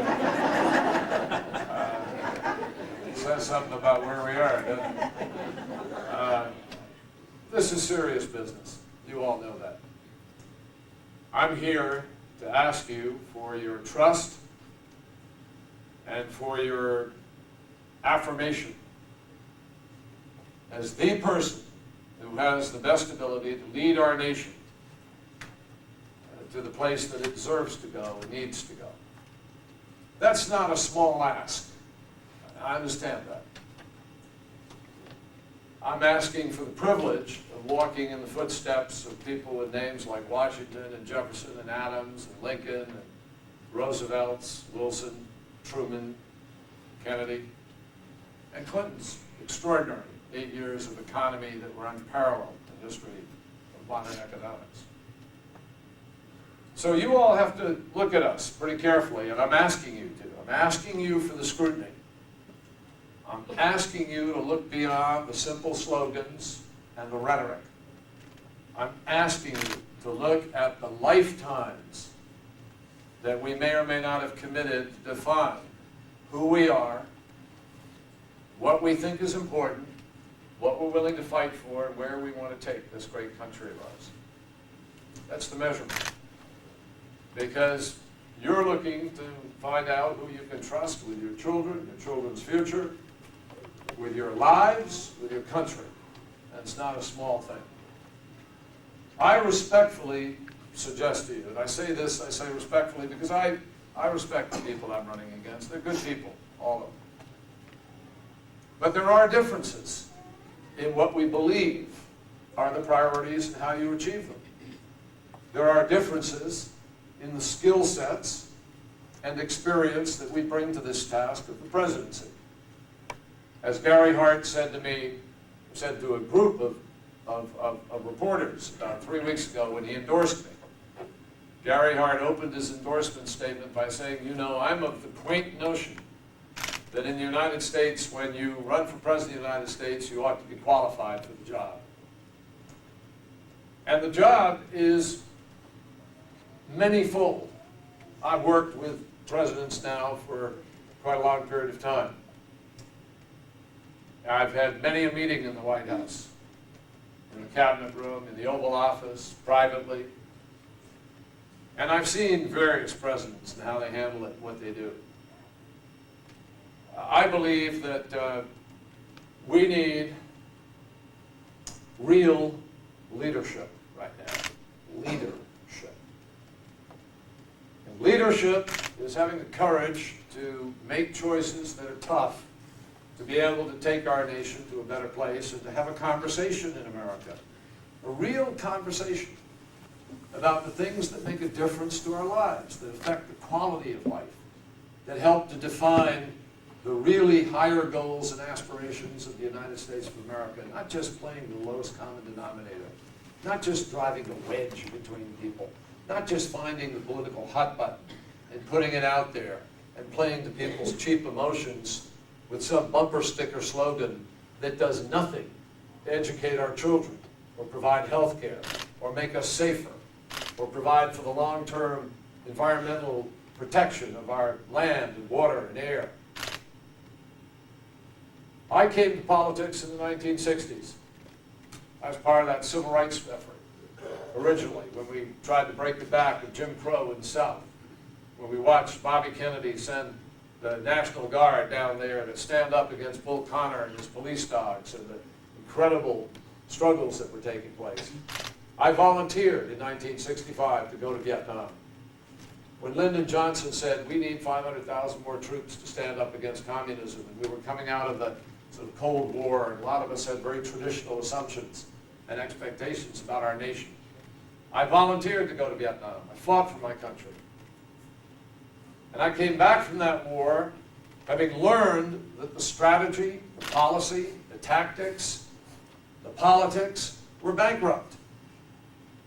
And I had the courage to stand up as a decorated veteran with a Silver Star and a Bronze Star and 3 Purple Hearts, to stand up and go to Washington leading 5,000 veterans and camp right on the mall, right under the nose of Richard Nixon, and earn my way at age 27 onto Richard Nixon's enemies list for speaking out about what was happening. As I told somebody a few years later, it would have been a lot easier just to take my medals and go home, go into the mainstream, not bother. Instead of dividing my friends, and dividing families, and dividing even people I served with. some of whom didn't understand why I was doing what I was doing. I then became a prosecutor, and I led one of the largest district attorney's offices in America. I put the #2 organized crime figure in New England in jail when women were only 10% of the bar in Massachusetts. I hired almost 50% women as prosecutors. I created a rape counseling unit, a victim witness unit, helped people through the criminal justice system so they weren't victimized by that itself. I then became a lieutenant governor. I made acid rain a national issue and cause. And we actually got a national governor's task force to address it, to do something about it. And then I became a United States Senator, where I've been for 19 years. As a senator, I have not been a play along, go along, get along senator. I stood up in the 1980s, and I led the fight. Together, I might add, with Tom Harkin, I'm proud, to stand up against Ronald Reagan's illegal, clandestine, unconstitutional war in Central America.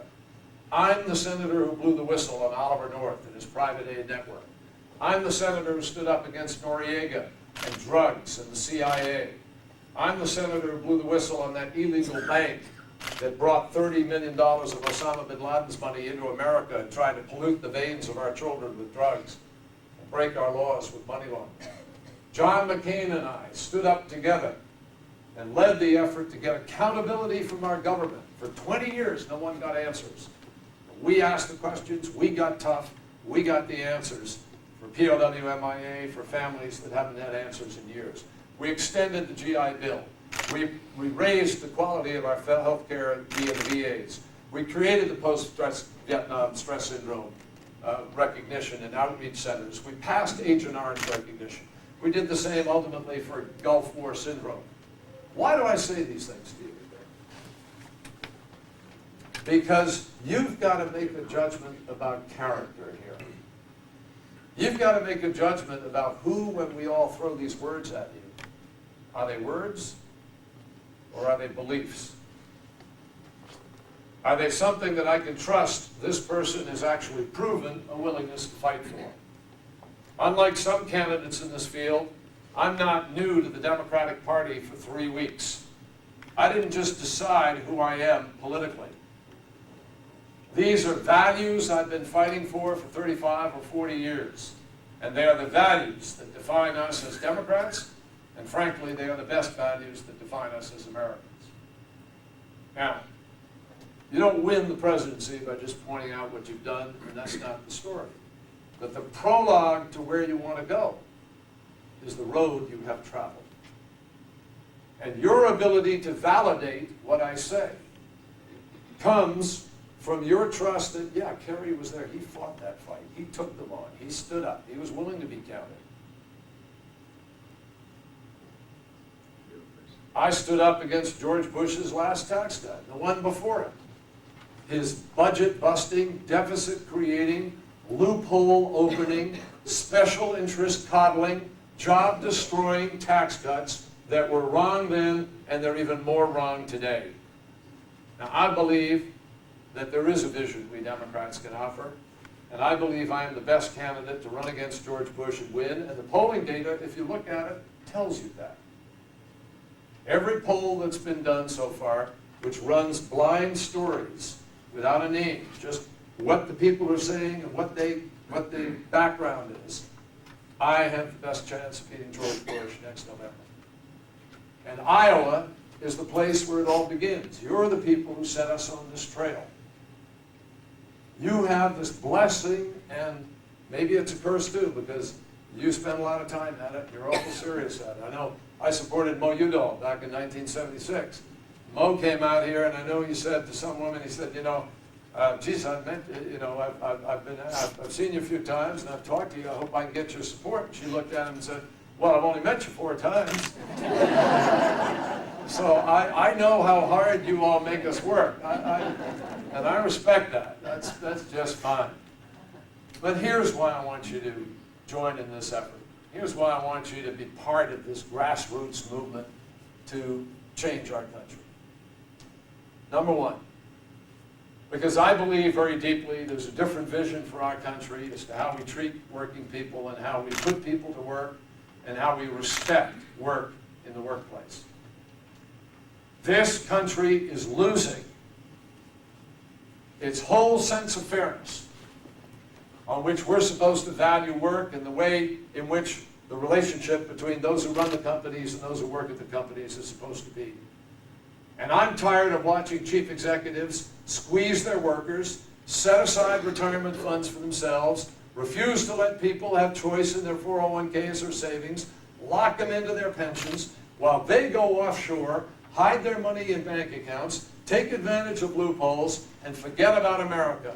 And when I'm President of the United States, I'm telling you, we're going to scour that tax code, and there's not going to be one loophole left for anyone who takes American jobs overseas and has the ability to take a tax deduction because of it.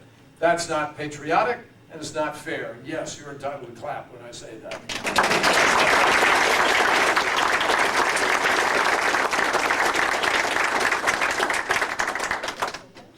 I am the only United States Senator who has been elected 4 times, voluntarily refusing to take a dime of $25,000 for retirement. He's dipped in, it's down to $25,000 already. He doesn't know where he's going to turn for his health care. Doesn't know if he'll get a job till next spring. He's going to run out of his health care in a week. George Bush is busy giving the wealthiest people in America yet another tax cut. And I think it's disgraceful. I think it's shameful. I think we need a President of the United States who knows what's happening to middle-class America, to working-class America, to people who are struggling to get ahead and play by the rules. And I'll tell you something. I am going to scour every part of that tax code. And we are going to make this tax code that used to be 14 pages, it's now 17,000 pages. You not only don't have a page, you don't even have a line or a word in there that really applies to you very much. Well, we need to restore fairness, and I'm going to do it. Now, I'm going to also create the jobs. Here's how I'm going to do it. Number one, we need to have a manufacturing tax incentive in America so manufacturers will start creating jobs here at home, not moving abroad. I'm going to create a tax preference for companies that choose not to go to Mexico or off your backs if you're paying the premium. Any case $50,000 or more, I take it out. And the result of taking it out is the insurance companies can no longer charge you for a risk that you're not assuming. And they're not assuming. Premiums go down. Every premium in America will go down at least $1,000 per subscriber. And in addition to that, I get mayors in Boston. And for months he didn't sing a word, and now he's gone crazy. He can't shut D&D artists. They wouldn't believe it when we told him we were trying to rescue my bird from this tree. So if I can't win Hannah's vote with that kind of story, man. Let me just say to all of you that I have a vision about the environment that is very different from President Bush's. And he was 2 years behind me, incidentally, at the same university. Knew him a little bit, didn't know him well, but he was 2 years behind me. We came out of the same place, and we both have very different visions of the world. When he sees the coast of California, or when he sees the Arctic, he sees places for oil companies to make a lot of money. I see extraordinary assets of our planet that we ought to preserve and defend. When he sees the mountaintops of West Virginia, he sees strip mines and profits. I see mountaintops that are part of the Appalachian Trail that we shouldn't blow up and allow unbelievable amounts of earth to cascade down into the rivers and destroy 1,000 square miles of species and rivers, which is what has happened. When he sees global warming and 160 nations working together, he sees an opportunity to help Dick Cheney and Halliburton and Chevron. I see an opportunity for America to show leadership to the world, and that's what we need to do. I believe the environment has been falsely sold to Americans as a contest between protecting the environment or having jobs, and I don't agree with that. The environment is jobs. We can put tens of thousands of Americans to work by preventing messes before we make them, by building technologies that give us cleaner air and water, by helping to have sustainable farming practices. Out here you've got these large area hog-lot confinements that are polluting people's atmosphere, destroying property values, become a public nuisance, and they ought to be regulated the way industry is regulated. We ought to hold them accountable. But of course we ought to help if we need to be able to find a way to do it smart so that we can do what we need to have the jobs and grow the, have the pigs and the hogs and and the meat that comes ultimately from it, and the produce that comes from it, but at the same time not destroy everything around us in the process. There are countless ways that's replicated all over this country. We had paper mills in the Northeast. We learned how to manage them better so we didn't make the mess, and actually they wound up with much more profit because they didn't pay for cleaning up the river that they followed up afterwards and so forth. Smart. We can have a different relationship between corporations and the government and how we build a future and an economy that grows jobs and the environment. I'll tell you this, we got to have a president who believes in the energy future of our nation. Not too many years ago, there was a shake during Jimmy Carter's presidency in the first oil crisis. And he said the following, he said, the Stone Age didn't end because we ran out of stones. And the oil age is not going to end because we run out of oil. We only have 3% of the world's oil reserves. That's all God gave the United States of America. We are 60% importing our oil. My friends, there is no physical or metaphysical way for the United States of America to drill its way out of this crisis. We have to invent our way out of it. And the sooner we have leadership to do that, the sooner we're going to do it.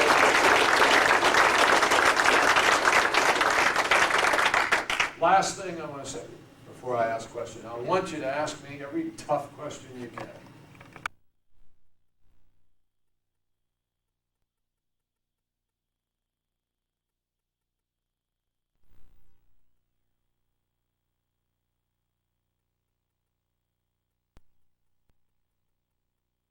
Countries with us because you want to reduce the cost to Americans. You want to reduce the risk to our troops. You don't want to turn our troops from fighting people into police officers where you're afraid of getting shot trying to get a drink of water or standing at a checkpoint. We should have had more forces involved from other countries, more countries involved, more money involved. And that's why I voted against that $87 billion yesterday, because it's the wrong way to do it.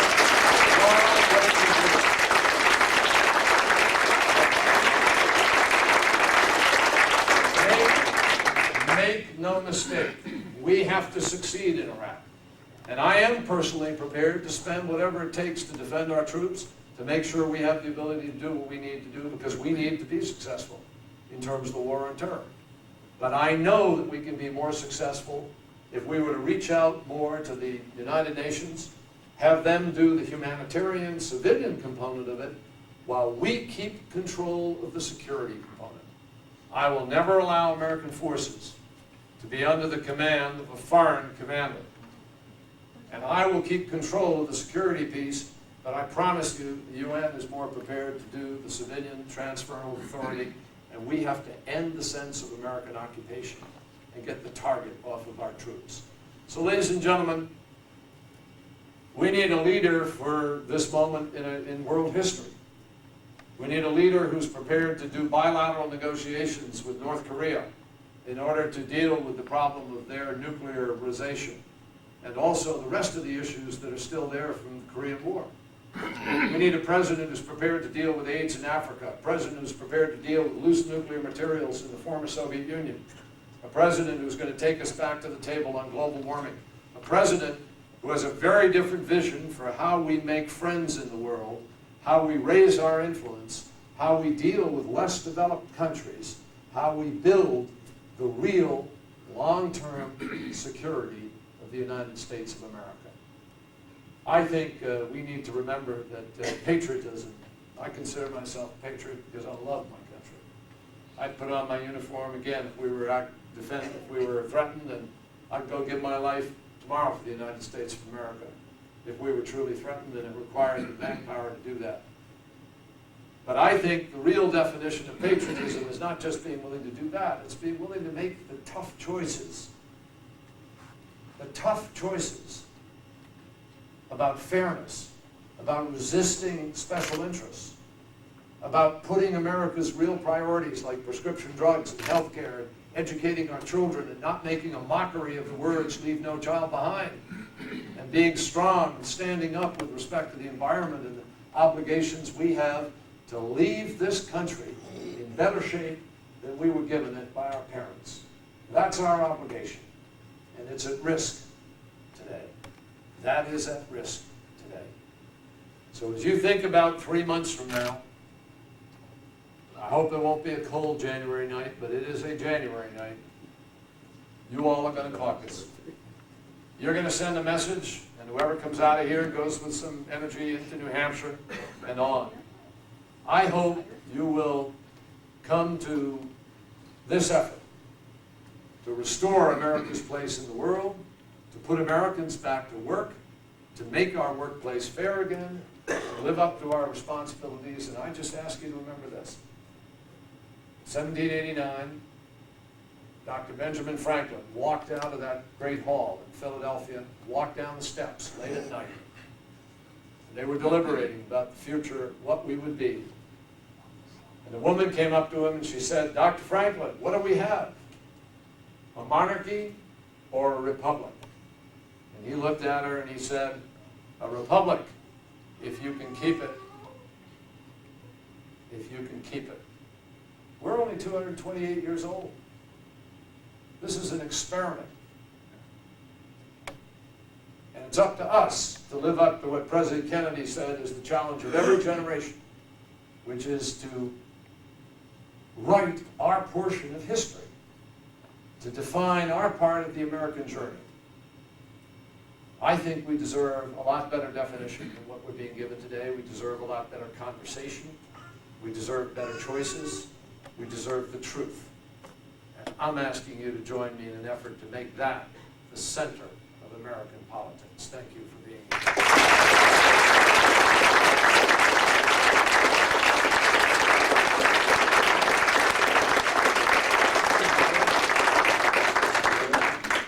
Oh, there it is. There's my water guy. Thank you very much. Thank you. Yes, somebody here had a question. Yes, sir. I've got a couple of statements.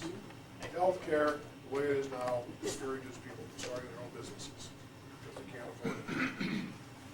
Businesses are hiring people part-time so they don't have to pay it. That's why the burden on the ones that are. My question is, can a United States Senator win the presidency? Not you, but a senator. Sure.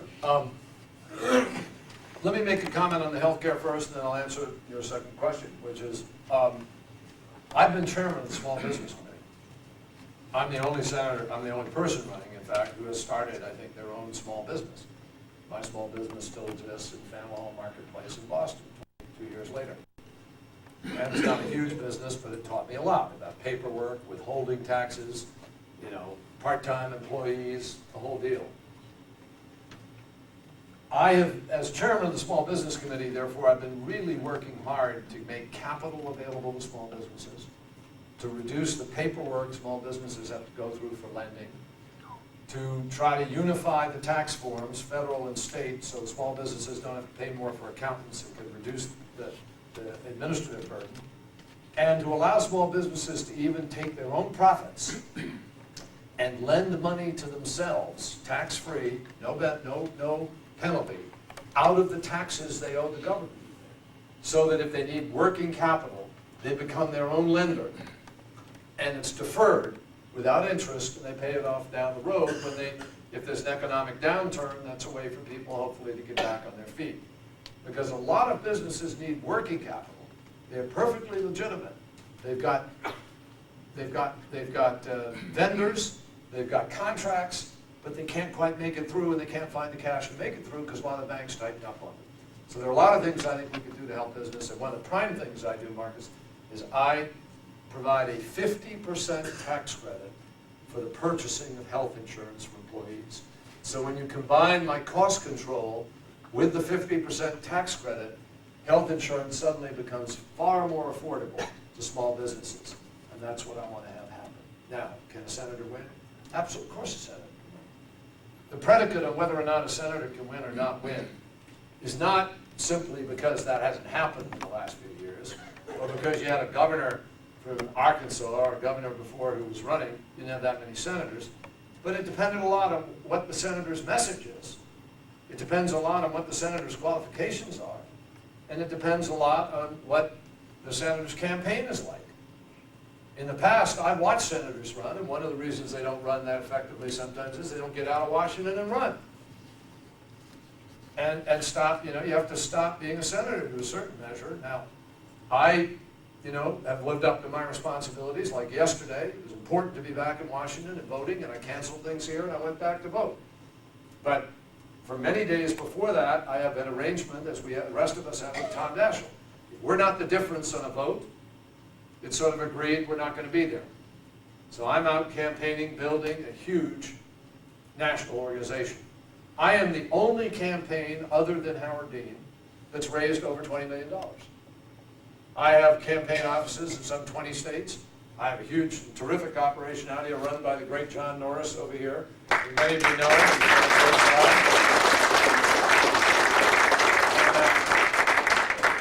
And I'm absolutely confident in my capacity to be able to win because I'm talking mainstream American values and concerns.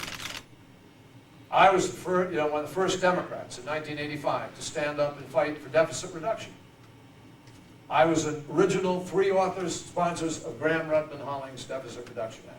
It was heresy back then, but I did it. I led the fight to put 100,000 cops in the streets of America.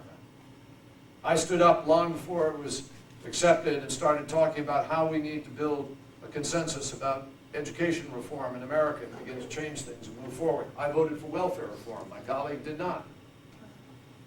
So I think I have a profile. I'm a hunter. I've been hunting since I was 12 years old. I'm a gun owner. I'm a veteran. I was a prosecutor. I can go to any state in the country and talk common sense to Americans, and I intend to. Now, the fact is that a grand slam is the best hit you can have in baseball. Well, we've had 3 Johns from Massachusetts, John Quincy, John Adams, and John Kennedy. It's time for the 4th, and I'm going to win.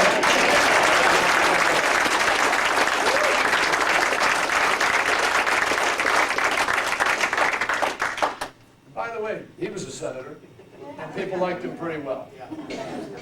And I may be able to pick somebody from the South as my running mate. Make you all feel good. Or maybe somebody from the Midwest. Make you feel even better. Pick Florida. Yes, I'm one of the veterans who have forgotten more Korea, 22 months in Korea. My question is veteran benefits. Now, when we get into this Medicare along with prescription drugs, we know we're going to get into it, good or bad, before this election takes place. Is that going to affect our veterans affairs, veteran benefits in any way? Because if it does, we like the kind of way it is now. You mean the Medicare prescription benefit? Yeah. Prescription benefit will not affect you as a veteran, but let me just tell you something about how many veterans are here, just out of interest? Wow. Can I ask you how many World War II vets? Before we do that, I want to ask you to say thank you to everybody, but I want to get a sense of it. How many World War II vets? Right here. Wow. How many Korea? And how many Vietnam? How many Iraq? Early, Gulf War I, second. And how many peacetime in between to serve the country? Okay, that's a heck of a turnout. Will you all join me in saying thank you to each and every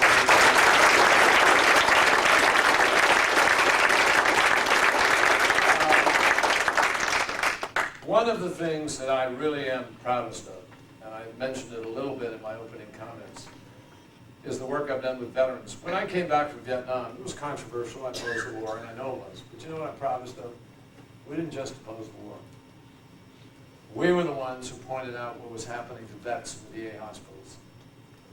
We had vets dying in our VA hospitals back here because of the lack of care. We were the ones who pointed out a lot of guys came back so screwed up because the country was screwed up and didn't say thank you, that we lost people underground and they lost their GI benefits. So we extended the GI Bill so people could come back and be able to use them. We raised the benefits, the allowances. We created the outreach centers so vets who didn't like the VA could find a place to go and talk through their issues and ultimately come back. Tom Daschle and I did Agent Orange together. So we have Agent Orange recognition for disability. And ultimately we did Gulf War Syndrome together. I have worked a lifetime to try to keep faith with my fellow veterans of any generation. And I say this to you because this administration that runs around beating its chest about patriotism and about service, They've cut the VA by $1.4 billion. They got 135,000 veterans waiting 6 months to see a doctor for the first time just to get their prescription drugs signed off so they can pick them up at the VA. They've got a whole category of veterans that they've said, don't bother coming into the VA because we don't have enough money to take care of you to give you services. They cut the education money for active duty military personnel. They were charging people who were wounded for their meals when they came home in our hospitals. Yeah. I mean, this is wild. And on this R&R, they're now giving guys from the Gulf, they bring them back to the East Coast, but that's it, you're on your own. You got to pay if you want to go to the West Coast or mid-country. And so, you know, folks, something's wrong here. The first definition of patriotism is keeping faith with those who wore the uniform of your country. We got to make sure.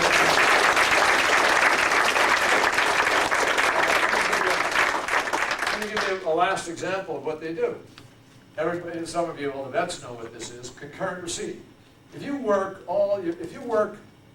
for a career in the military and you get out honorably discharged, you put in more than 20 years, you earned a pension, right? Like people who work in jobs. You have a pension. Your pension is you played by the rules, you earned X amount of pay, here's your pension. But if you got a disability, which means your hearing is lost, or you lost an arm, or something happened to you, Gulf War syndrome, and you're not able to work that hard, you're not able to do this, you get disability pay. But guess what? They subtract your disability pay from your pension. So in effect, you're paying your own disability out of your pension. It's wrong. It's wrong. And a whole bunch of us veterans have been fighting to get this administration to say, your pension's your pension, you worked for it, you earned it, your disability you unfortunately got, you ought to get them both, they both belong to you, and that's how our country says thank you to people who serve their nation. So that's what we ought to do, that's what I'm fighting to do, and I promise you, I think we ought to have a veteran in the White House. I think it would be helpful.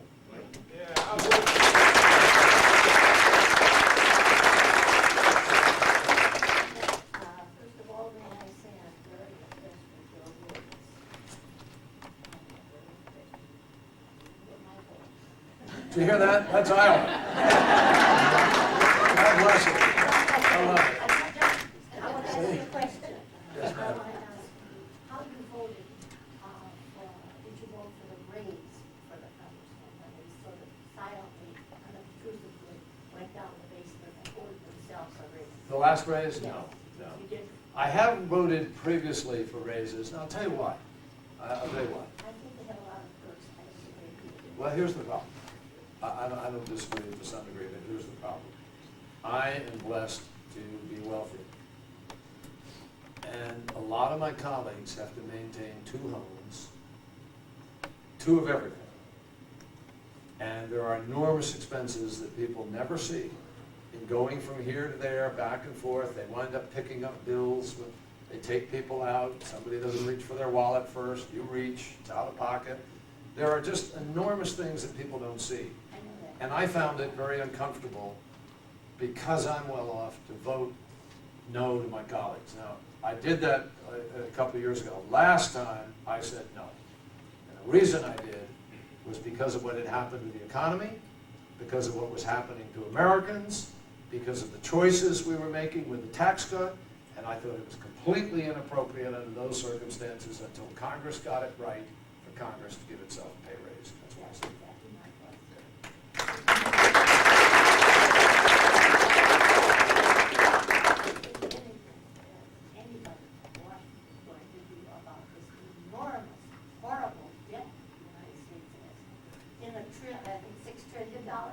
Nobody seems to be addressing that. Evelyn, we are addressing it. In fairness, let me just say to you that each of my opponents in this race, I'm not in the business of speaking for my opponents, but everybody is talking about it. We have different approaches to it, but people are concerned about it.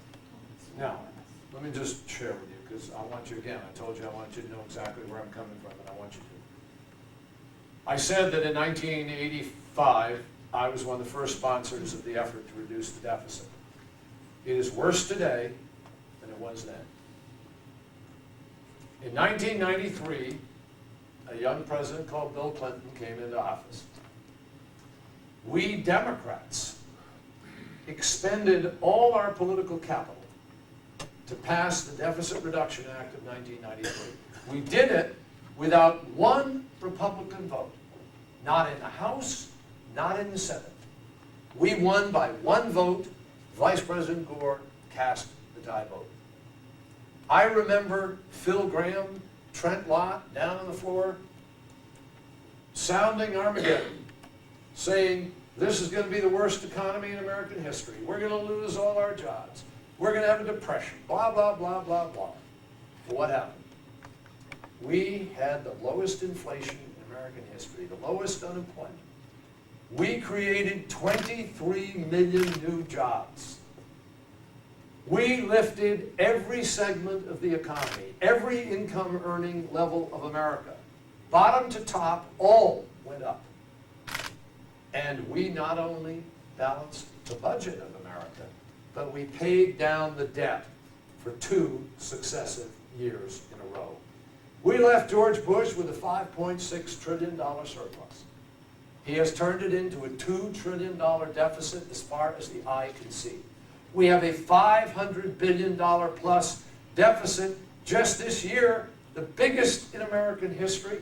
He's lost 3 million jobs, 6,100 of them just in the sort of greater eastern Iowa area before you even get to Des Moines, about 37,000 overall. Manufacturing jobs up the wazoo, I mean, he's lost them. 2 million people have lost their health insurance. It's the worst jobs economy since Herbert Hoover was president. It's the worst growth economy since Harry Truman was president. We're talking about it all the time. Here's what I've pledged to do. And this is very important because Gebhardt and Dean, both Gebhardt and Dean have a different approach, and I don't agree with their approach, and I hope you won't. They want to get rid of the whole Bush tax cut. Wipe out the whole Bush tax cut, and they say, then we can go forward, balance the budget, do what we have to do. Ladies and gentlemen, I want to do what Bill Clinton did. I was there in '93. I know how we did it. We didn't set out to balance the budget in 4 years. We set out to balance the budget in 10 years. And we promised we would reduce the deficit in half in the first 4 years. That's what I'm promising to do. Reduce the deficit in half in the first 4 years. And I do that by rolling back the high end of the Bush tax cut, because the high end of the Bush tax cut is the part that's the bad part.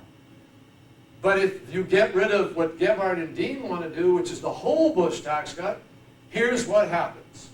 I don't know how much, do you mind telling us how much you earn? I don't know how much you earn. You working? Yeah, working out of Central. I was how much do you earn a year? Well, I'm only an adjunct now, I'm just graduating from law school, so after you take everything out, not too much, 13 grand is all it is. And are you working? I'm in America member, so I'm not making. Another 10,000. So together you make a little bit over 20,000 bucks, correct? You get a child care credit. You have just one child? Okay. They're married. They have a child care credit. That's worth $1,000 to them, $500 extra in the tax cut we gave them. They're trying to raise a child, not a lot of income. If you're a $40,000 income earner and you have 2 children, you have about $2,000 additional taxes. They will pay more than $1,000 of additional taxes if you get rid of the whole Bush tax cut. Because you're going to get rid of the 10% bracket, means you're going to be charged immediately at the 15%, no longer any 10%, which means a bigger chunk of your income, gone. You're going to pay a penalty because you're married. It's called the marriage penalty. It's going to go back into effect. And they're going to lose the child credit. Now, do you want to pay more than $1,200, $1,300 in taxes next year? Do you think you can afford that? So if I can tell you that we could balance the budget ultimately and get the economy moving, cut the deficit in half, but protect you, not take it out of the middle class. See, last time I looked, it's not the middle class in America who has too much money. So I think we ought to have a plan that comes along that is sensible economically. And I differ with Mr. Gebhardt and Mr. Dean, who want to do away with the whole Bush tax cut, because we don't need to do that to have the money to invest in education and health care and grow our economy. If we just start shutting loopholes for companies like Tyco, that left Exeter, New Hampshire. You know what it did? It left Exeter, New Hampshire. It left the workers behind in Exeter. It left the workplace behind in Exeter. It left the jobs in Exeter. It left the products in Exeter. It just moved its address to Bermuda. And by moving its address to Bermuda, it took $400 million off the tax rolls of America and stuck you with the bill. That is not patriotic. It is wrong. And I'm going to shut that tax loophole long before I turn to these young marrieds and tell them they better pay more taxes. That's the way we're going to close the budget gap in America.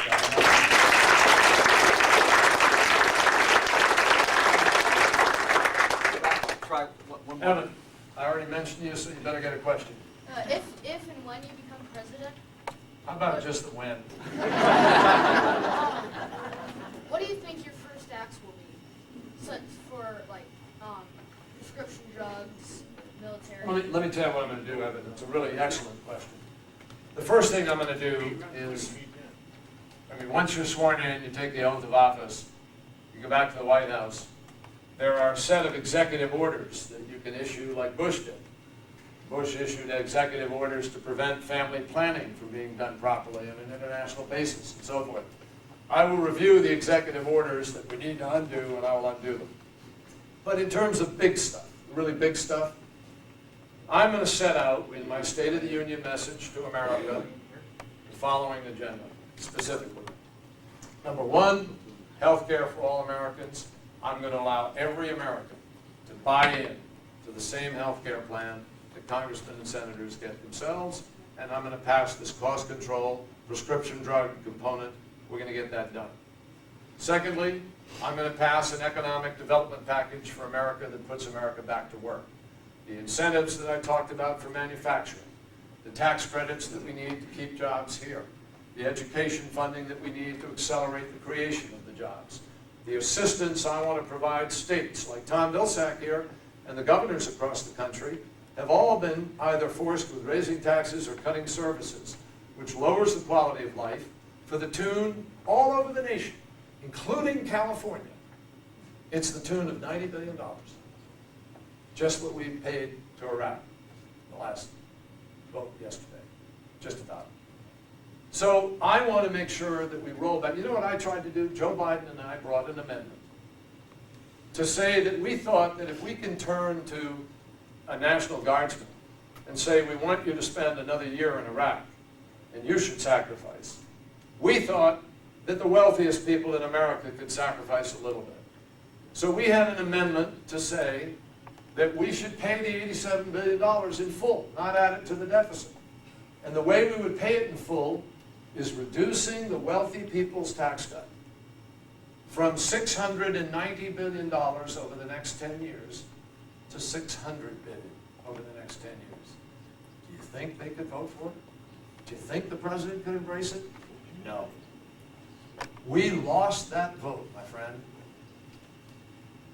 So that's the difference in the state's ability to be able to deal with some of the problems we have. Now, every one of you knows this. When you get out of here, you're going to drive down a road. I don't know whether you're going to get on an interstate or just a state highway. But, you know, when you go home and you turn on the water, you flush the toilet, you do whatever you do, all those things depend on your services working. They cost money. Somebody's got to put them in place. We didn't build America by not investing in America, but we're not investing today in the way that we used to.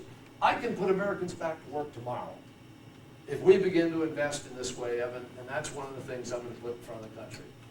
Third, I'm going to put the education priorities of our nation on the line. The tuition tax credit I talked about, the funding of special needs education, Title I, Head Start. We're going to have to reinvest in our children in America and in our education system. And the environment component I also want to put for the country. And finally, I'm going to go back to the United Nations on behalf of all of you, and I'm going to stand in the well of the United Nations where presidents before have embarked our country on great journeys like the Nuclear Test Ban Treaty. And I'm going to stand in front of the world, and I look forward to turning over a proud new chapter in America's relationship with the rest of the world that lives up to the highest standards and values of our country and that makes America safer and stronger than we are today. Those are my priorities, and that's what I'm going to do.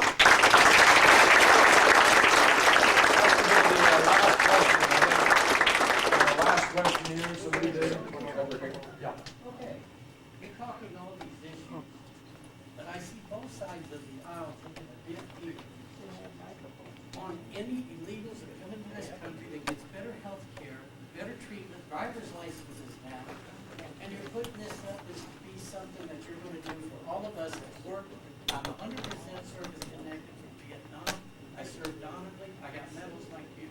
But when I see the special treatment that people are getting that come into this country that did not fight for this country and think it's just a free ride, this is where I get confused on the issues that you talk about. Thank you. Thank you. I don't blame you.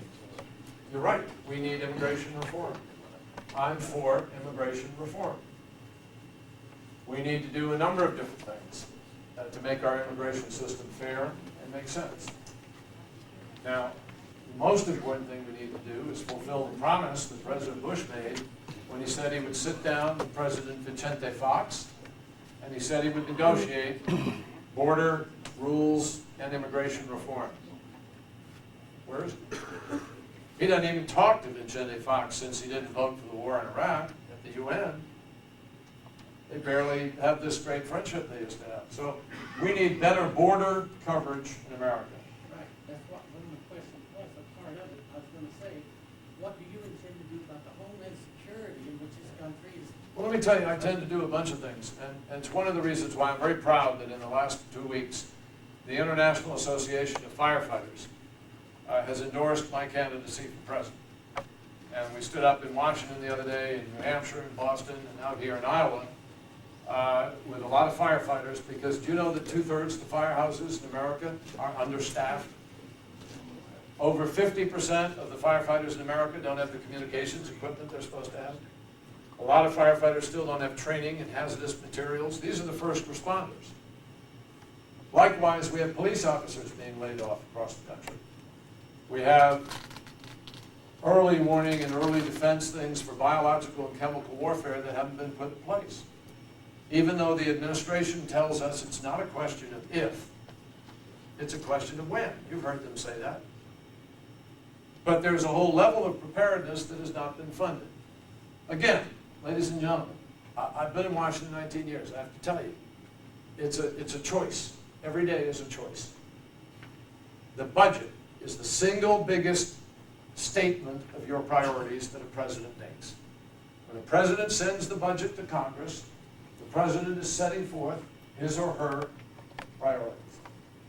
President Bush sent a budget that took $3 trillion in the last 2.5 years, 3 years, and transferred it in the form of tax cuts. Most of those tax cuts, in the last tax cut we had, 54% of it went to 1% of income earners in America, the top 1%.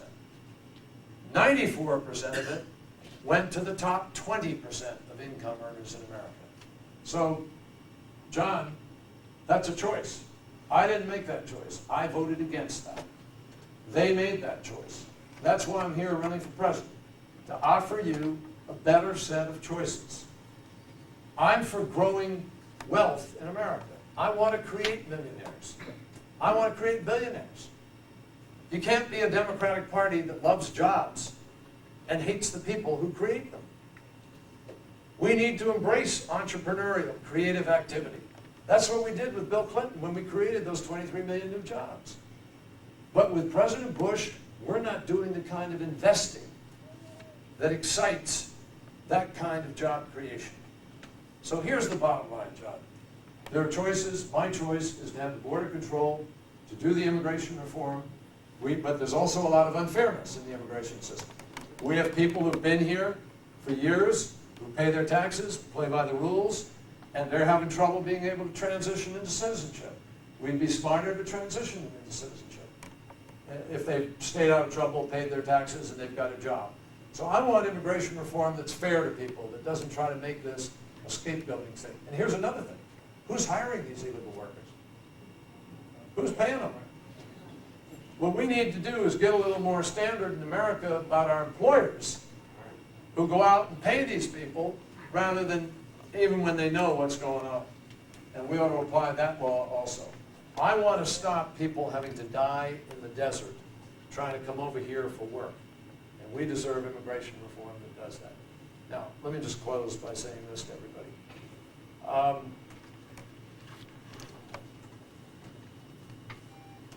I didn't talk a great deal about prescription drugs, and I want to make sure that I cover that because a lot of folks on Medicare, I voted against President Bush's plan. It pushes people off of Medicare.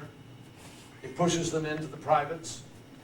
If you have 2 private providers in Fort Dodge, you're going to be forced to go to those 2 private providers to buy your drugs. You're not going to get it on Medicare. You know what's going to happen to the price. If you're on Medicaid and Medicare, they force you off of Medicare into Medicaid, where you actually may have less drugs on the list that are available to you, so you're a second-class Medicare citizen.